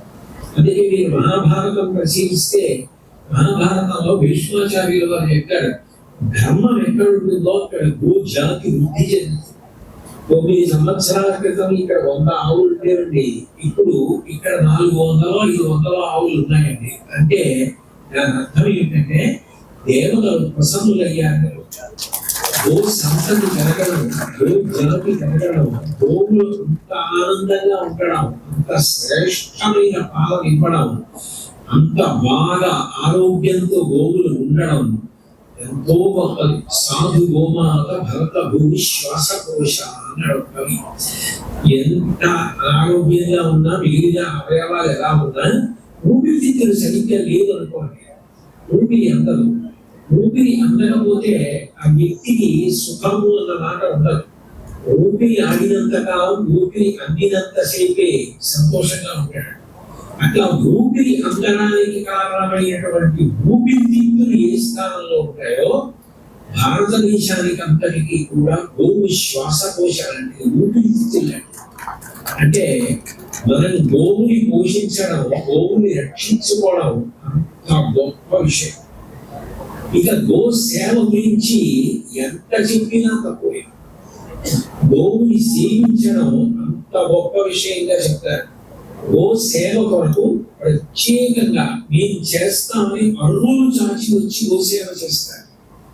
ఆ గోసేవ చేసేటప్పుడు కూడా దానికి ఒళ్ళు పొరవడానికి మెత్తని కుంచెలు అంటే బ్రష్లు, బట్ట ఇటువంటివి వాడి గో సేవ చేస్తున్నప్పుడు గోవు ఎంత సంతోషాన్ని పొందుతుందో. నేను కాకినాడలో ఆకుండి లక్ష్మీ స్మారక గోశాల అని ఆ గోశాల ప్రాంగణంలో చూస్తూ ఉంటాను.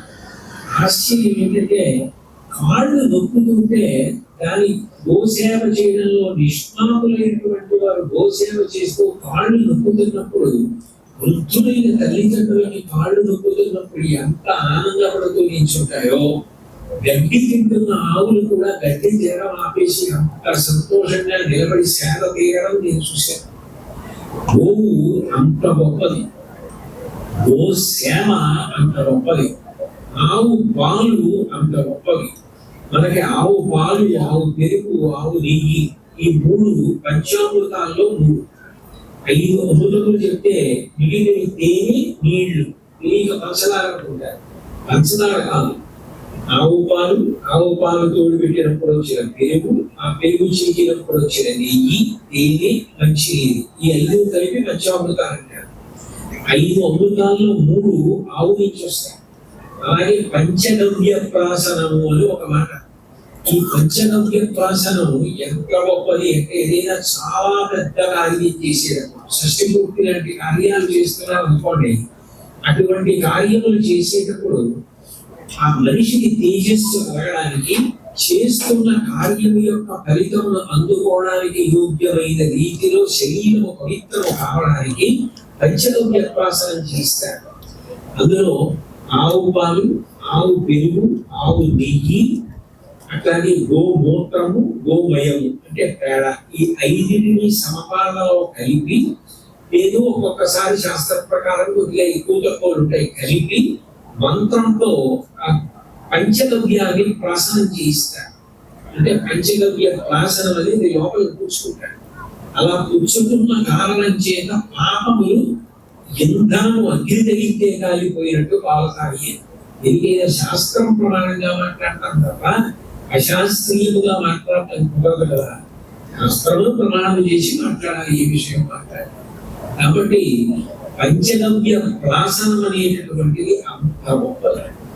ఆవుకి పూజ చేస్తే పుష్టభాగములను, ఎద్దుకు పూజ చేస్తే ముఖమునందు పూజ చేస్తారు. అందుకే గోవిధుల పూజ ఉంటుంది. గోవిధుల పూజ అంటే ఆవుకి, ఎద్దుకి కలిపి పూజ. గోవు యొక్క వెనక భాగంలో చేస్తారు, ఎద్దు యొక్క ముఖానికి చేస్తారు. అంటే ఆవు యొక్క పృష్ఠభాగం మన ముందు ఉండేటట్టు, ఎద్దు ముఖం మన ముందు ఉండేటట్టు కట్టి రెండింటికి కలిపి పూజ చేస్తారు.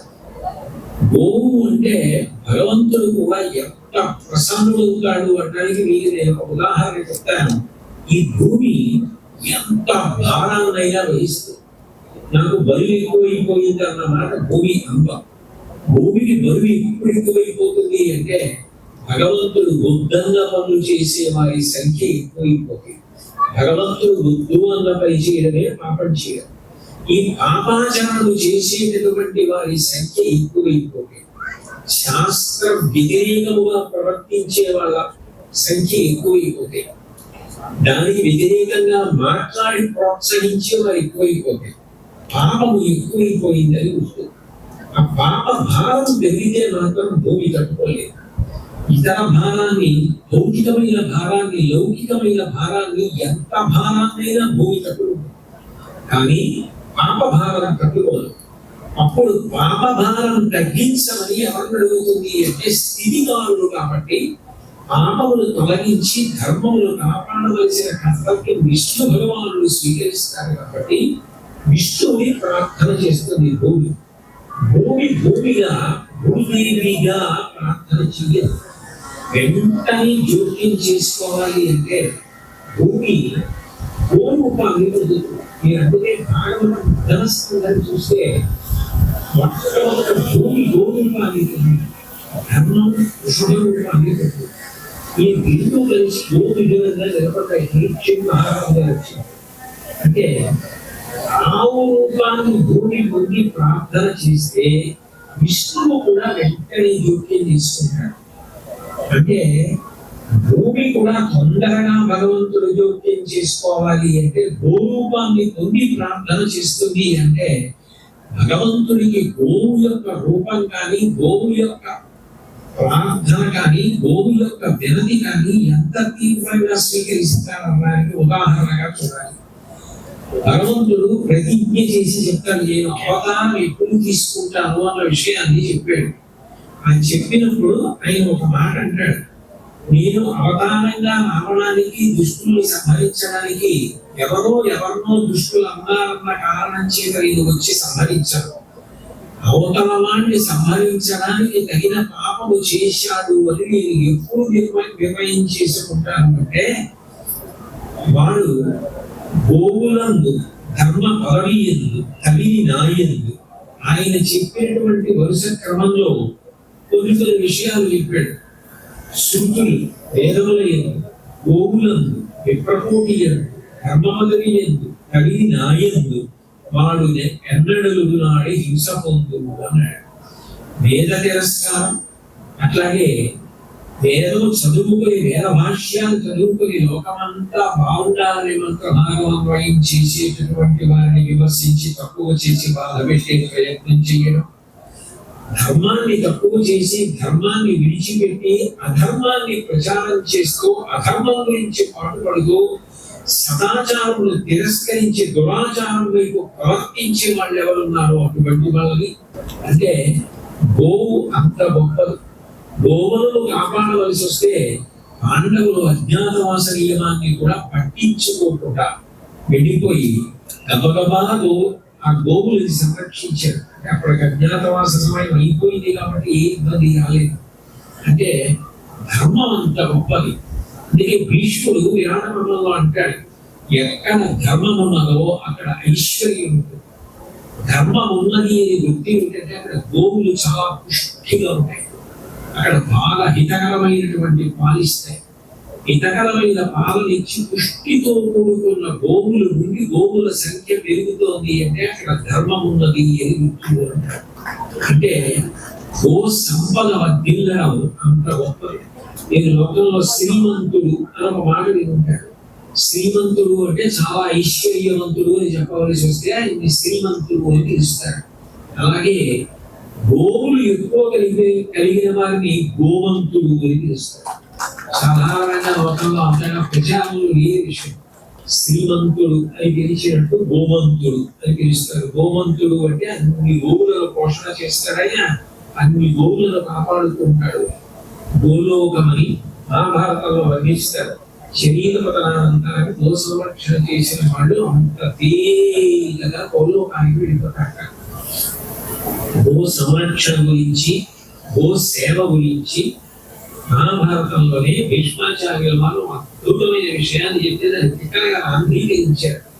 పరమ పవిత్రములు యజన భాజనములు తము విన్న చూచిన వీట చేయకులెల్ల పరదంత్రోయగా చాలు.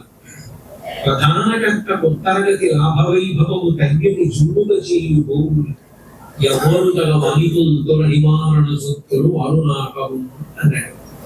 పరమ పవిత్రములు దేవాలయాలు కూడా కొంతకాలం అయిన తర్వాత శక్తిని కోల్పోతాయి. అనేక కారణాల చేత దేవాలయం యొక్క శక్తి తగ్గిపోతే మళ్ళీ మూర్తి కింద ఉన్న చక్రాన్ని తవ్వి తీయడం సాధ్యం కాదు. కాబట్టి చక్రానికి శక్తిని ఇవ్వడానికి పైన ఉన్నటువంటి ఆ గోపుర కవచకి అభిషేకం చేస్తారు.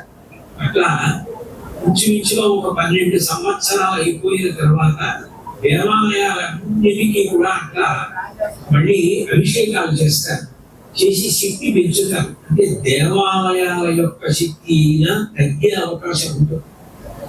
మనిషికి కూడా పవిత్రత తొలగి ఒక్కొక్కసారి అపవిత్రత కలుగుతుంది. అసలు అపవిత్రత అన్న మాట లేకుండా ఎప్పుడూ పవిత్రంగానే ఉండేది ఏది అంటే గోవు ఒక్కటే. అసలు గోవు ఉన్న చోట అపవిత్రత అన్న మాట లేదు. గోవు ఎక్కడ తిరిగిందో అంతకన్నా పవిత్రమైన ప్రదేశం లేదు. అందుకే పరమ పవిత్రము. యజుర్వేద వ్యాఖ్యానంలో ఒక మాట అంటారు, ఎప్పుడైనా ఏదైనా యజ్ఞం కానీ యాగం కానీ హోమం కానీ చేస్తున్నప్పుడు ఒక్క సావేదంలో తప్ప మిగిలిన చోట స్వాధీనం కాకూడదు. అటువంటి దోషం పొరపాటు ఎప్పుడైనా ఎక్కడైనా దుర్గితే దోష పరిహారార్థం యజమాని చేసేటప్పుడు ఎక్కడైనా దోషం దొరికితే దోషం పోవడానికి ఏం చేస్తారంటే పక్కన గోవులు కట్టి ఆ గోవుకి సేవ చేస్తూ గ్రాసం పెడుతూ ఉంటారు. గోవు ప్రసన్నురాలైతే ఇక్కడ హోమంలో దోషాలు కూడా తొలగుతాయి. అంటే గోవు అంత శక్తి. పరమ పవిత్రములు యజన భాజనములు. యజ్ఞం చెయ్యాలి అంటే గోవు ఉండి తీరాలి. నేను మొట్టమొదటి నా ప్రసంగ ప్రారంభంలోనే చెప్పాను, అసలు యజ్ఞం చెయ్యడానికి గోవు లేకుండా సాధ్యం కాదు. యజన భాజనములు తము విన్న చూసిన గోవు అంత ఒక్కసారి చూశాడు అనుకోండి, ఇక అంతకన్నా పవిత్రమైనటువంటిది లోకంలో ఇంకొకటి లేదు. నిజానికి నిద్ర లేస్తూ ఒక్కసారి ఆవుని స్మరించమంటారు. అట్లాగే తలంబ్రాలకు వస్తుంటారు పెళ్ళిలో, అప్పుడు జీలకర్ర బెల్లం పెట్టుకునేటప్పుడు ఒకళ్ళ కళ్ళల్లో ఒకళ్ళు చూసుకునేటప్పుడు కపిలాన్ స్మరయంతు, ఆ కపిల గోవుని ఒక్కసారి జ్ఞాపకం తెచ్చుకుంటారు. అంటే గోవుని స్మరించడం, గోవుని చూడడం అంత గొప్ప విషయం. ఆవుని చూడడం జీవితంలో అంత అదృష్టం. తాము విన్న చూసిన గోవుల గురించి వినడం, గోవుల గురించి చెప్పుకోవడం, గోవుల్ని రక్షించడం, గోవుకి ప్రదక్షిణం చేయడం, గోసేవ చేయడం, గోగ్రాసం పెట్టడం, గోవుని దత్తత తీసుకోవడం, ఇవన్నీ అంత గొప్ప విషయం. కాబట్టి తమ విన్న చూచిన దురిత చేయగలగాలి. ఆ గోవు ఎందు భక్తి కలిగిన వాళ్ళ యొక్క పాపకర్మాన్ని తీసేసేయడంలో పరబ్రహ్మమునకు ఎంత శక్తి ఉంటుందో గోవుకు అంత శక్తి ఉంటుంది. కాబట్టి దురిత చేయడంలో తొలగంతో ఎగచాలి. ప్రధాన కర్త పుట్టరగతి లాభవైభవము తగ్గిని జుండుగా చేయి.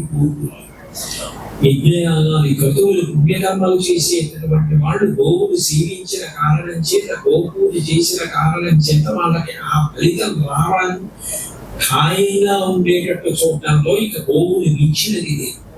కాబట్టి ప్రధాన కర్తముత్తరగతి లాభవైభవము తగ్గిని జుండుగా చేయి. గోవులు ఎవ్వరుగా వాదికులతో నివారణ దుఃఖలు అరుణాటము.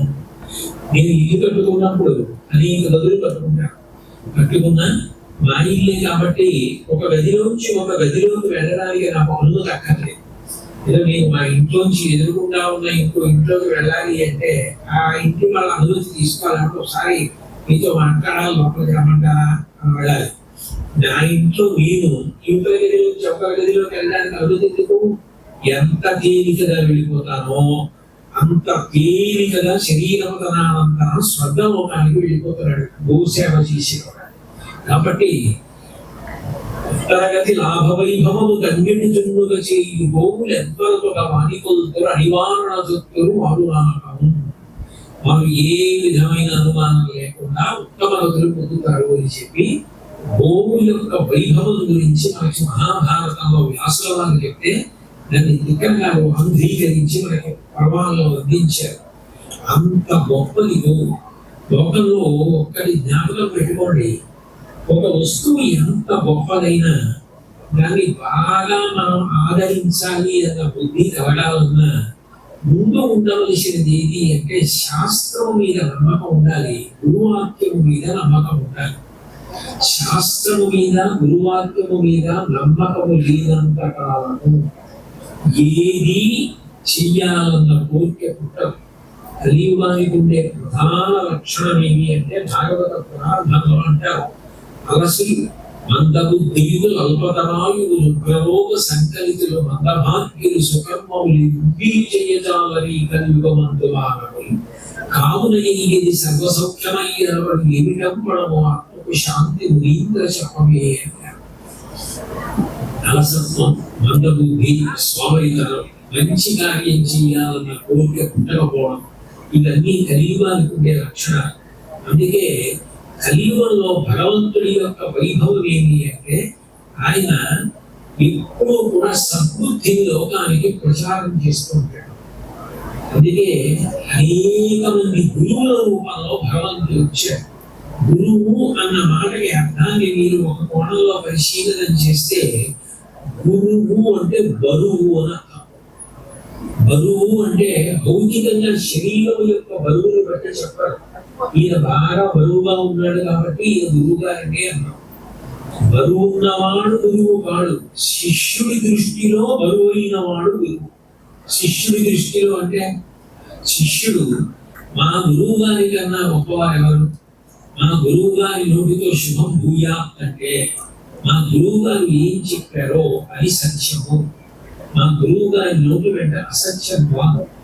ఆయన ఏదైనా చెప్పారు అంటే దానికి మించినది ఇంకొకటి.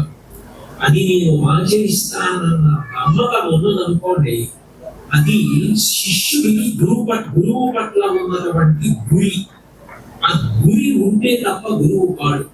లోకంలో కొంతమంది గురువు గారు అని పిలుస్తారు.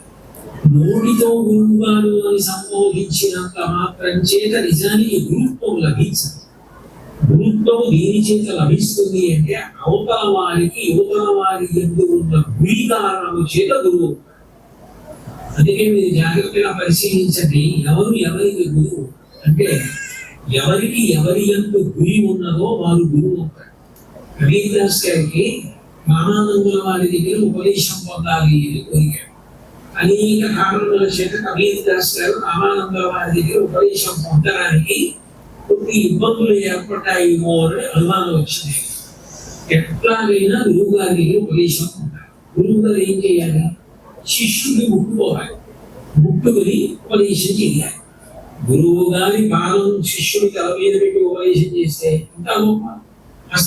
అది చాలా చాలా గొప్పదిగా వర్ణింపబడుతుంది. మహాత్ములైన గురువులు అట్లా చేయడం ఉపదేశం. అందుకని కబీర్ దాస్ గారు ఏం చేశారంటే రామానందుల వారు ప్రతిరోజు పొద్దున్నే గంగా స్నానానికి వెళ్ళేవారు. బాగా చీకట్లో గంగా స్నానం చేసి బయటకు వస్తుంటే ఏమీ తెలియనట్టు ఆ పక్కన ఉన్నటువంటి ఇసుక తిన్న మీద అడ్డగా పడుకున్నారు గోగల కబీర్ దాస్ గారు. రామానందుల వారు రామనామం చేసుకుంటూ వెళ్ళిపోతూ చీకట్లో కబీర్ దాస్ గారు పడుతున్నారని చూడలేదు. ఆయన తల మీద పాదం వేసి వెంటనే తల అని అర్థమై శ్రీరామ్ శ్రీరామ్ శ్రీరామ్. నా తల మీద గురువు గారి పాదం పడి శ్రీరామ్ అన్నారు కాబట్టి నాకు గురువు గారు రామతారకము ఉపదేశం చేసినట్టే అని గురువు గారి మీద దృష్టి పెట్టుకుని తరించిపోయాడు కబీర్ దాస్ గారు. శిష్యుడి యొక్క దృష్టికోణం, అసలు శిష్యుడికి గురి ఉండాలి తన గురువు మీద. ఆ గురి సరి అయిన గురువు గురించి అవగాహన గురువు మీద గురి ఉండాలి. ఆ గురి లేదనుకోండి, గురువు గారిని తెలిసినంత మాత్రం చేత ఉపయోగం ఏముంటుంది?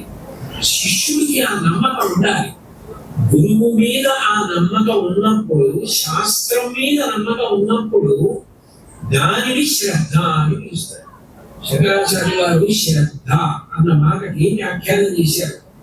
శాస్త్రస్య గురువాక్యస్య సత్యబుద్ధ్యావధారణ సా శ్రద్ధ గణితా సిద్ధి యయా వస్తూపలభ్యతే. మా గురువు గారి కన్నా గొప్పవారెవరు, శాస్త్రము కన్నా గొప్పది. ఈ నమ్మకం ఎవరికి గట్టిగా ఉంటుందో వారు శ్రద్ధావంతులు అని గుర్తు. గురువు ఏం చెప్తారు? తేలికైనటువంటి మార్గాల్లో ధరించేటటువంటి మార్గాన్ని చెప్తారు. మీరు శివారాధన చేయండి, విష్ణువారాధన చేయండి, అంబికని ఆరాధించండి, సూర్యుడిని ఆరాధించండి. కానీ సనాతన ధర్మంలో అత్యంత ప్రధానమైనది ఏది అంటే గో సేవ, గో పూజ ఏ విధానము తిరస్కరించదు. అయినప్పుడు అటువంటి గో పూజ, గో సంరక్షణ, గో సేవ చేయకుండా ఉండడం ఎట్లా సాధ్యం? అసలు నేను ఎన్ని దేవాలయాలకు వెళ్ళానన్న దానికన్నా, ఎన్ని దేవాలయాలు కట్టానన్న దానికన్నా, ఎన్ని దేవాలయాలకి ప్రదక్షిణాలు చేశానన్న దానికన్నా, ఇన్ని దేవాలయాల గుడికి ఆధారము ఆ దేవాలయాలలో ఉన్న దేవతలకు హవిస్సులను పెడుతోంది, గోవుల పెడుతోంది. అసలు దేని వలన ఇదంతా నిలబడిందో, దేని వలన సనాతన ధర్మమే ఆధారపడి ఉన్నదో, ఏది లేకపోతే అసలు ఇక ధర్మం అన్న మాట మీరు ఉచ్చరించడానికి కూడా సాధ్యం కాదో, యజ్ఞయాగాది క్రతువులే ప్రశ్నార్థకమైపోతాయో, వాటన్నింటికీ ఆధారభూతమైనటువంటి గోసేవ నా వలన జరగకపోతే, నేను గోశాలకు వెళ్ళకపోతే, నా పేరు మీద గోవులకు కైంకర్యం జరగకపోతే, నా పుట్టినరోజు వచ్చింది, నేనంటే నా గురించి చెప్పుకుంటున్నాను. ఒకప్పుడు నా పుట్టినరోజు వస్తే మా అమ్మ ఎంతో ప్రీతిగా పాపం మొదటి పదార్థాలు తయారు చేసేది. రేపు నా పుట్టినరోజు అంటే ఇవాళ నుంచి ఎంత సంతోషపడిపోయేదో. పొద్దున్నే నాకు తలస్నానం చేయించి మొదటి పదార్థం పెట్టేది. ఇవాళ మా అమ్మగారు లేదు, ఆవిడ పొలంగాలకు వెళ్ళిపోయారు. శాస్త్రం అంది నువ్వు అలా బెల్ల పెట్టుకోకూడదు. నువ్వు నీ తల్లిని తెలిసి నీ పుట్టినరోజు నాడు కందుల నీరు పెట్టుకోకూడదు. ఎందుకంటే పరదేవత చాలా విచారించింది. లోకంలో ఏ ప్రాణికైనా అమ్మ అంటే అంత ఇష్టం, గనిష్ఠే కాదు. కోడి పిల్లకి కోడి పెట్టంటే అంత ప్రాణం దాని తల్లి అంటే దానికి. కుక్క పిల్లకి కుక్క అంటే అంత ఇష్టం, పంది పిల్లకి పంది అంటే అంత ఇష్టం. ఎంత పెద్దదైపోతే మాత్రం తల్లిని తీసేస్తే వాడు ఏడుస్తాడే. మరి నేను ఎట్లా వాడిని తల్లిని తీసి వాడిని తల్లి కాపాడేటట్టు చెయ్యాలంటే నేను ఏం చెయ్యాలి అని ఆలోచించింది. ఒక్క అమ్మని నేను తీసుకునే ముందు వాడికి 3 అమ్మలను ఇచ్చి తీసుకుంటానని 3 అమ్మలు ఇచ్చింది. అదే మొట్టమొదటిది గోమాత. నా పుట్టినరోజు నాడు మా అమ్మ లేదని నేను బెగ్గపెట్టుకోగలేదు. నేను ఆ రోజున ఆవు పాలలో నల్లటి నువ్వులు వేసుకొని బెల్లం వేసుకొని తింటే ఆయుర్ వృద్ధి కావాలి. మా అమ్మ పెట్టిన మొదటి పదార్థం తిన్నట్టే. నేను ఆ రోజు గోపూజ చేసి గోవుకు ప్రదక్షిణం చేస్తే మా అమ్మ పూజ చేసినట్టే. అమ్మ ఒక్కదాన్ని తీసుకోవాలి అంటే పరదేవత లోకమాత 2 అమ్మలు ఇచ్చింది, భూమాత, గోమాత. మీ అమ్మని చూడాలనుకుంటే అదిగో మీ అమ్మ వాటన్నిటిలో ఉంది. మీ అమ్మని ముట్టుకోవాలంటే గోవుని ముట్టుకోవాలి. మీ అమ్మకి ఏదైనా అమ్మ ఇవాళ ఏదో చాలా ఇష్టం అమ్మకి పెట్టాలని నీకు అనిపించింది, వీళ్ళు గో వ్యాసం పెట్టాడు, నువ్వు అమ్మని పెట్టినట్టే. అమ్మని తీసుకునే ముందు గోమాతని ఇచ్చింది. నేను గోమాతని చూడడానికి వెళ్ళడానికి కష్టం, పెద్దవాడిని అయిపోయానంటావా, భూమాతని ఇచ్చింది. నువ్వు ఎక్కడున్నా ఈ తల్లిలోనే ఉంటావు. ఆ తల్లి పాలు తాగి పెరిగావు, చివరికి ఈ తల్లిలో కలిసిపోవాలి. ఈవిడ నీకు ఎప్పుడు కనపడుతుంది. అందుకని భూమాతగా గోమాతగా రెండింటిని ఆ పైన భక్తితో సేవించడానికి దేశమాత. భూమాతలో అంత భాగమేగా దేశమాత. ఇన్నిటిని ఇచ్చి జన్మనిచ్చిన తల్లిని పరదేవత తీసుకుంటారు. శాస్త్రములు చెప్తున్నాయి, గురువులు చెప్తున్నారంటే దీని మీద మనం నమ్మకం పెట్టుకోవాలి. భీష్మాచార్యుల వారంతటి వాడు పంచమ వేదంలో చెప్పాడు, వ్యాసుడు చెప్పాడు, వేదం గౌరవాగ్నిహోత్రం అని. గో సూక్తం అని వేదంలో గోవుల మీద సూక్తం ఉంది. దుర్గా సూక్తం, భూ సూక్తం, పృథివీ సూక్తం, శ్రీ సూక్తం, పురుష సూక్తం ఇవన్నీ ఉన్నట్టే గో సూక్తం ఆగాభద్రమక్కం సీదంత గోష్ఠే రణయంతస్మే ప్రజాపతి రూపాయస్యు ఇంద్రాయ భోగే రసోదుహానా. గోవులు పుష్టిగా ఉంటారు. ఎప్పుడు నాకు ఆవుల అరుపులు వినపడుతుంటారు. ఆవులు మా ఇంటి ముందు ఉండాలి. ఎప్పుడు ఆవులు నా ముందు ఉండాలి, ఆవులు నా వెనక ఉండాలి. నేను రోజు గోవుల్ని పోషించాలి. అంటే ఇవన్నీ ఎవరు చెప్పింది? గురువాక్యం. గురువు అంటే మనకి గురి. గురువు అంటే మనం ఎన్ని నమస్కారాలు పెట్టామో అదంతా కాదు. గురువు సంతోషించేది దేని వలన? తను చెప్పిన మాట ఎవరు పాటిస్తున్నాడో వాడిని చూసి గురువు సంతోషిస్తాడు. గురువుకి నువ్వేదో చేసి గురువుని సంతోష పెట్టగలను అనుకోవడం భ్రమ. ఎందుకంటే గురువు భౌతికంగా దేన్ని కోరడు. నాకు ఈ పంచల సాగు కావాలి, నాకు ఈ డబ్బు కావాలి, నాకు ఈ గొలుసులు కావాలి, నాకు అది ఇవ్వండి, ఇది ఇవ్వండి. గురువు కోరడు. గురువుకి చాలా ఇష్టమైన పని ఏమిటంటే శాస్త్రము చేత ప్రతిపాదింపబడినదేదో అది గురువు ఇష్టం. చంద్రశేఖరేంద్ర సరస్వతి మహాస్వామి గారు సనాతన ధర్మానికి అంతా చేసి చివర ఒక మాట అన్నారు. గోమాత విషయంలో చెయ్యవలసినంత నేను చెయ్యలేకపోయానేమో అన్నారు. అంటే గో సంరక్షణ అంత ప్రధానమైన విషయం. అప్పుడు గురువుల మాట మనం నిలబెట్టినట్టే కదా. గురువు దేని చేత సంతోషిస్తారు? గురువు గారు సంతోషించే పని చేసి మనం గురువు గారి దగ్గరికి వెళ్ళామనుకోండి. గురువు గారు లోపల కూర్చున్నారు, ఆవు అక్కడ కూర్చుని ఆవు పడుకుని మనం గోవుకి ప్రదక్షిణం చేసి గురువు గారి దగ్గరికి వెళ్ళామనుకోండి. గురువు గారు ఎంతో సంతోషిస్తాడు. వీడు నేను చెప్పిన మాటని శాస్త్రాన్ని పాటించాడు. గురు ప్రీతికి కారణం గోసేవ. గోసేవని మించినది ఇంకొకటి లేదు. గోసేవ చేసిన కారణం చేత దాన్ని చెప్పిన గురువులు కూడా సంతోషిస్తారు. కాబట్టి గురుస్థానమైనటువంటి ప్రదేశంలో ఎక్కడ గురువు ఆరాధింపబడుతున్నారో అటువంటి చోట మనం గోసేవ చేసి గురువు గారి దర్శనం చేసుకోవడానికి వెళ్ళామనుకోండి. అప్పుడు గురువు గారు ఎంతో ప్రీతి చెందుతారు. గురువు విషయంలో ఒక ప్రధానమైన భేదం ఉంటుంది. మీరు బాగా దీన్ని తెలుసుకునే ప్రయత్నం చేయాలి. గురువు రెండుగా ఉంటాడు, గురువు ఆచార్యుడు అని. ఇద్దరిది సమాన స్థాయి. ఇద్దరిలో ఏ విధమైనటువంటి భేదం ఉండదు. నువ్వులు గింజంత తేడా కూడా ఉండదు. కానీ ఒకరు ఏం చేస్తారంటే ఆచారములు పాటిస్తారు. ఏ ఆశ్రమంలో ఉన్నారో ఆ ఆశ్రమం యొక్క నియమ పాలన చేస్తారు. ఉదాహరణకి శంకరాచార్య, భీష్మాచార్య, ద్రోణాచార్య, చంద్రశేఖరేంద్ర సరస్వతి, శంకరాచార్య అన్నటువంటి ఆచార్య అంటే ఆచరించిన వారు ధర్మాచరణము చేస్తారు. ఏ ఆశ్రమంలో ఉన్నారో ఆ ఆశ్రమానికి తగిన ధర్మమును పరిపాలన చేసి చూపిస్తే ఆచార్యుడు అంటారు. ధర్మాన్ని ఒక్కొక్కసారి అసలు ఇంకా పరిపాలన చేయడం అన్నమాట కూడా వదిలిపెట్టేస్తారు. వదిలిపెట్టేసి తనలో తానే ఎప్పుడు రమిస్తూ ఉంటారు పరబ్రహ్మస్వరూపంగా. అది ఎంతగా రమిస్తూ ఉంటారు అంటే యోగరతోవా భోగరతోవా సంగరతోవా సంగవిహీన యస్య బ్రహ్మణి నమతే చిత్తం నందతి నందతి నందత్యేవ. నీ యోగము కానివ్వండి, భోగము కానివ్వండి, కలిసి కానివ్వండి, కష్టము కానివ్వండి, తమలో తాము రమిస్తూ ఉంటారు. కొందరు అవధూతలై ఉంటారు. అవధూతలు అంటే శరీరం మీద వస్త్రధారణ కూడా చేయరు. వస్త్రధారణ కూడా విడిచిపెట్టి మహాభాగవతంలో ఏకాదశ స్కంధంలో యదు అవధూత సంవాదము వస్తుంది. అందులో ఒక పద్యంలో అవధూత యొక్క స్థితిని వర్ణిస్తారు. అసలు ఒక చోట ఉంటారు, ఇక్కడ ఉంటాడని నమ్మకం ఉండదు. ఉదయం 10 గంటలుగా అక్కడ నిలబడ్డవాడు 11 అయ్యేటప్పటికి ఇంకో చోట ఎక్కడికో వెళ్ళిపోతారు. ఒక చోట ఉండదు.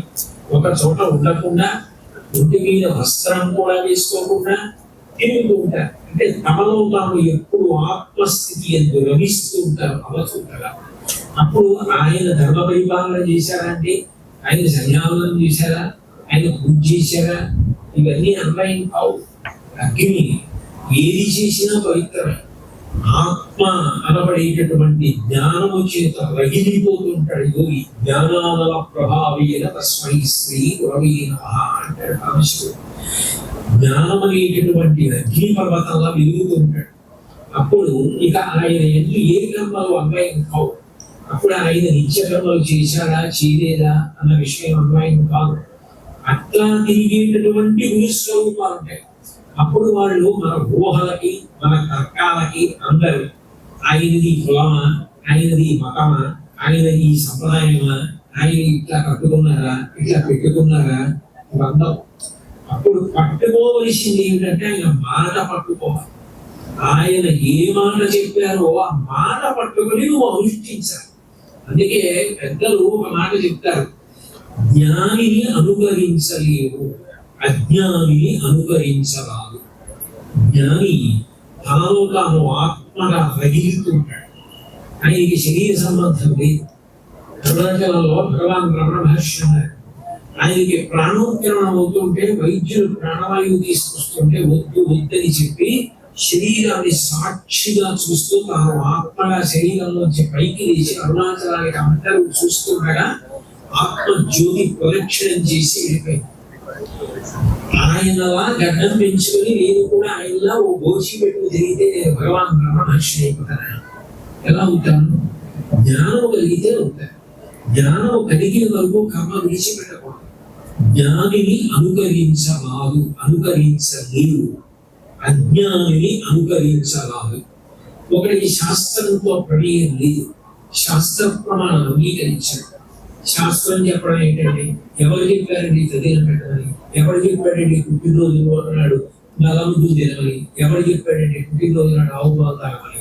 ఎవరు చెప్పాడు గోవు గడ్డి పెడితే పుణ్యం వచ్చిందని? భీష్ముడు చెప్పాడు. భీష్ముడు చెప్తే మాత్రం ఏంటండి?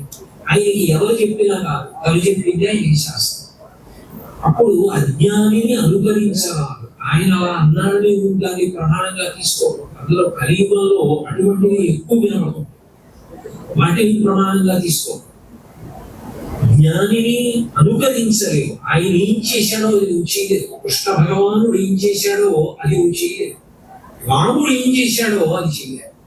కృష్ణుడు ఏం చెప్పాడో అది చెయ్యాలి. అంటే సద్గురువు ఆయన ఏ కులం అండి, ఆయన ఏ మతం అండి, ఏ ఆచారం అండి, ఏ సంప్రదాయం అండి, ఆయన ఏం చేశారండి, పొద్దున మధ్యాహ్నం ఏం చేశారండి, సాయంకాలం ఏం చేశారండి, ఆయనకి ఏ మంత్రం ఉపదేశం ఉందండి, ఆయన తపస్సు ఎక్కడ చేశారండి, ఆయన ఏ గుడికి వెళ్ళారండి, ఆయన ఎన్ని ప్రదక్షిణాలు చేసేవారండి, ఇది జ్ఞానికి అన్వయం కావు. జ్ఞాని వీటన్నింటినీ దాటిపోయి కేవలము శరీరమునందు ఉన్నప్పటికీ ప్రార్థన అయిపోయే వరకు శరీరమును గొవ్వ అంటే కుమిడి చూడండి, కొబ్బరికాయ నుంచి విడిపోయి వేరుగా ఉన్నట్టుగా తాను ఆత్మస్థితి ఎంతో నిలబడి ఉంటాడు. అలా నిలబడి ఉండేటటువంటి వారెవరో ఆయన జ్ఞాని అయినటువంటి గురువు. అటువంటి జ్ఞాని అయిన గురువుకి ఇక ఆచారము అన్న మాటని అన్వయం చేయడం సాధ్యం కాదు. ఒక్కొక్క స్థాయికి వెళ్ళిపోతారు. ఆ శంకరాచార్యులు వారు వెళ్ళలేదా అంటే వెళ్ళిపోయారు. వెళ్ళిపోయినా లోకం కోసం, లోకానికి మర్యాద నేర్పడం కోసం ఆచారం పాటిస్తారు, వాళ్ళ కోసం కాదు. అలా పాటించి చూపిస్తే ఆచార్యులు అంటారు. పాటించి చూపించకపోయినా స్థితిలో ఉన్నవారికి గురువులు అంటారు. అది సూక్ష్మభేదం. ఇద్దరిని కలిపి సాధారణంగా గురువాక్యం చేతనే నిర్వహిస్తారు. గురువు గారు అంటారు. అంటే గురువు గారిని పిలిచినంత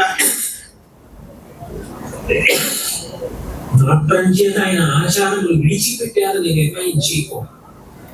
ఆయన గురువుని పిలవబడ్డాడు అంటే ఆచారములు పాటించిన వాడు కావచ్చు, జ్ఞానములు పొందినవాడు కావచ్చు.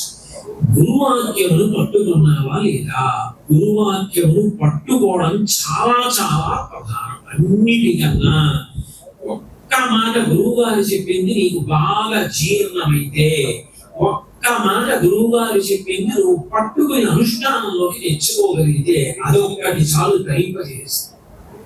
అటువంటి గురువులు సంతోషించాలంటే మనం చేయవలసింది ఏ గురువు అయినా ధర్మములకు ఇరుసైనటువంటి గోవు యొక్క సేవ గురించి ప్రతిపాదిస్తున్నారు కాబట్టి అటువంటి గో సేవ మనందరం చేసిన నాడు అది శంకరాచార్యుల వారిని మీరు పిలవండి, మహాస్వామి గారిని మీరు పిలవండి, చంద్రశేఖరేంద్ర సరస్వతి స్వామి గారు అనండి, చంద్రశేఖర భారతీ స్వామి అనండి, రామకృష్ణ పరమహంస అనండి, వివేకానందుడు అనండి, సాయిబాబా గారు అనండి, వాళ్ళందరూ సంతోషిస్తారు.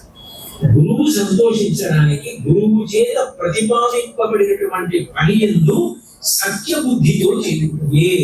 కాబట్టి ఈ ప్రాంగణం యొక్క విలువ కొన్ని కోట్ల రెట్లు ఎందుకు పెరుగుతుంది అంటే, ఇక్కడకు వచ్చి చేసినటువంటి గోసేవ వలన ఏకకాలమందు సకల దేవతా స్వరూపిణి అయిన గోవు, సకల దేవతా స్వరూపిణి అయిన గురువు ఇద్దరూ సంతోషిస్తారు. గురువు కూడా అంతే. నేను చెప్పట్లేదు, గురు బ్రహ్మ, గురు విష్ణు, గురు మహేశ్వర, గురు సాక్షాత్ పరం బ్రహ్మ, తస్మై శ్రీ గురవే నమః అందరూ చెప్తున్న శ్లోకమేగా. గురువే బ్రహ్మ, గురువే విష్ణువు, గురువే శివుడు, గురువే పరబ్రహ్మ. పరబ్రహ్మం అంటే సకల దేవతాస్సు, అదే అనేక రూపాలుగా ప్రకాశిస్తుంది. అయినప్పుడు గురు సంతోషము, గో సంతోషము రెండింటికి కారణమై గురుస్పర్శ గోస్పర్శ కలిగితే ఆ ప్రాంగణం ఎంత ఉద్దీపనం అవుతుంది, ఎంత అదృష్టదాయకం అవుతుంది. కాబట్టి అంత గొప్ప ప్రాంగణం, ఇంత విశాలమైనటువంటి ప్రాంగణాన్ని ఏర్పాటు చేశారు. 800 గోవులు, వాటన్నింటికి అంత శ్రద్ధాభక్తులకు ఆహారాన్ని అందిస్తున్నారు, నీళ్లు పెడుతున్నారు. వాటిని ఒక చోట కట్టేస్తే వాటి ఆరోగ్యం పాడైపోతుంది. అవి విశాల ప్రదేశంలో తిరగాలి. అందున సాయంకాలం వేళ గోవు తిరిగి వెళ్ళిపోతున్నప్పుడు దాని డెక్కల నుంచి రేగిన పరాగం మన మీద పడింది అనుకోండి, సంవత్సరంలో ఒక రోజైనా తప్పకుండా చెయ్యవలసిన స్నానం అది గోధూళి స్నానం అంటారు. కృష్ణ పరమాత్మ రోజు ఆ ధూళి పడేటట్టు నడిచేవాడు. గోధూళి ధూసరిత కోమల గోపవేషం గోపాల బాలక సతైర అనుగమ్యమానం సాయంతనే ప్రతిగృహం పశువంతమాత్రం గచ్చంత అచ్యుత శిశుం ప్రణతోస్మి నిత్యం అంటారు. అంత గొప్పది గోధూళి నుంచి పైకి రేగేటటువంటి ఆ ధూళి. ఆ డెక్కల దగ్గర ఉన్న మట్టి తీసి పసిపిల్లలకి రక్ష పెడతారు. భాగవత దశమ స్కంధంలో చిన్ని కృష్ణుడికి యశోదాదేవి ఆ మట్టి పెరావి రక్ష పెడుతుంది. అంత గొప్పది గోధూళి వేళ అంటే అది సాయంకాలం వేళ. ఇంత గొప్ప ప్రాంగణం, గురు సన్నిధానం, ఆ పైన ఇన్ని గోవులు, ఇన్ని గురు స్తంభాలు, వాటి సేవ చేసుకోవడం, వాటిని దత్తత తీసుకోవడం, వాటిని పోషించడం, పుట్టినరోజు నాడు, పెళ్లి రోజు నాడు, అట్లాంటి రోజుల్లో ఇక్కడికి వచ్చి యథాశక్తి గోవుల్ని సేవించడానికి ప్రయత్నించడం, మనని మనం రక్షించుకుని మన వంశాన్ని, మన సంతానాన్ని రక్షించుకోవడానికి కారణం. కాబట్టి మనందరం కూడా ఇంత మంచి మంచి ప్రాంగణాన్ని సద్వినియోగం చేసుకుని నిష్కారణమైన అపోహలు, నిష్కారణమైన విమర్శలు, సంకుచిత భావాలు విడిచిపెట్టి ఇంతమందికి ఇంత మంచి ప్రసాదం అందుతూ, ఇంత గోసేవ జరుగుతూ, ఇంతమంది ఉద్ధరణకి కారణమవుతూ, ఇన్ని సత్సంగాలు జరుగుతూ, ఇంత గొప్పగా ధర్మ పరిరక్షణ కొరకు పాటుపడుతున్న ప్రాంగణాన్ని ప్రోత్సహిస్తూ, అటువంటి వ్యక్తుల్ని నిలుదరుతూ మనందరం కూడా బాసటగా నిలబడి సనాతన ధర్మములకు ఇరుసైన గోమాత యొక్క సేవ యందు పునీతులమవుదామని కోరుకుంటూ, ఇంత గొప్ప గోశాలని, ఇన్ని గరుపు స్తంభాలని ఏర్పాటు చేసి, నిజానికి నాకు ఇందులో అర్థనా ప్రమేయం లేదు, నేను ఒక్క పైసా ఇందులో చేసింది లేదు. అయినా నా మీద ఇంత అభిమానంతో, ఇంత భక్తితో, ఇంత ప్రేమతో నన్ను ఇక్కడికి తీసుకొచ్చి ఇంత ప్రేమగా ఆదరించి ఇవన్నీ చూపించి నేను సంతోషిస్తానని ఇన్ని ఏర్పాట్లు చేసిన మా ధనంజయ గారికి, నన్ను తీసుకురావడంలో నాకు మా అబ్బాయి ఎంతో, మా సాయిబాబా గారి వంటి ఆయనంటే నాకు అంత ప్రేమ, మా సాయిబాబా గారికి హృదయపూర్వక ధన్యవాదాలు తెలియజేస్తూ, సాధారణంగా ప్రవచనం అంటే సాయంకాలం వేళ చేస్తాం. ఈ వేసవి కాలంలో మధ్యాహ్నం వేళ చేయడం మరీ కష్టం. ఎందుకంటే వేడి గాలి లోపలకు వెళ్ళిపోయి చాలా ఇబ్బంది కలుగుతుంది, శోషిస్తుంది శరీరం తొందరగా. అటువంటి వేడి సమయంలో కూడా మీ అందరూ లెక్క చేయకుండా ఇంతమంది కూర్చొని ఇంత భక్తి శ్రద్ధలతో విన్నందుకు మీ అందరికీ హృదయపూర్వకమైన కృతజ్ఞతలు తెలియజేస్తూ, ఇంతకన్నా మాట్లాడడం మర్యాద కాదు. నేను కూడా 2-3 గంటలు ప్రయాణం చేసి వెళ్ళవలసి ఉంది కాబట్టి మీరు సెలవు తీసుకుంటున్నాను. శుభ్రంగా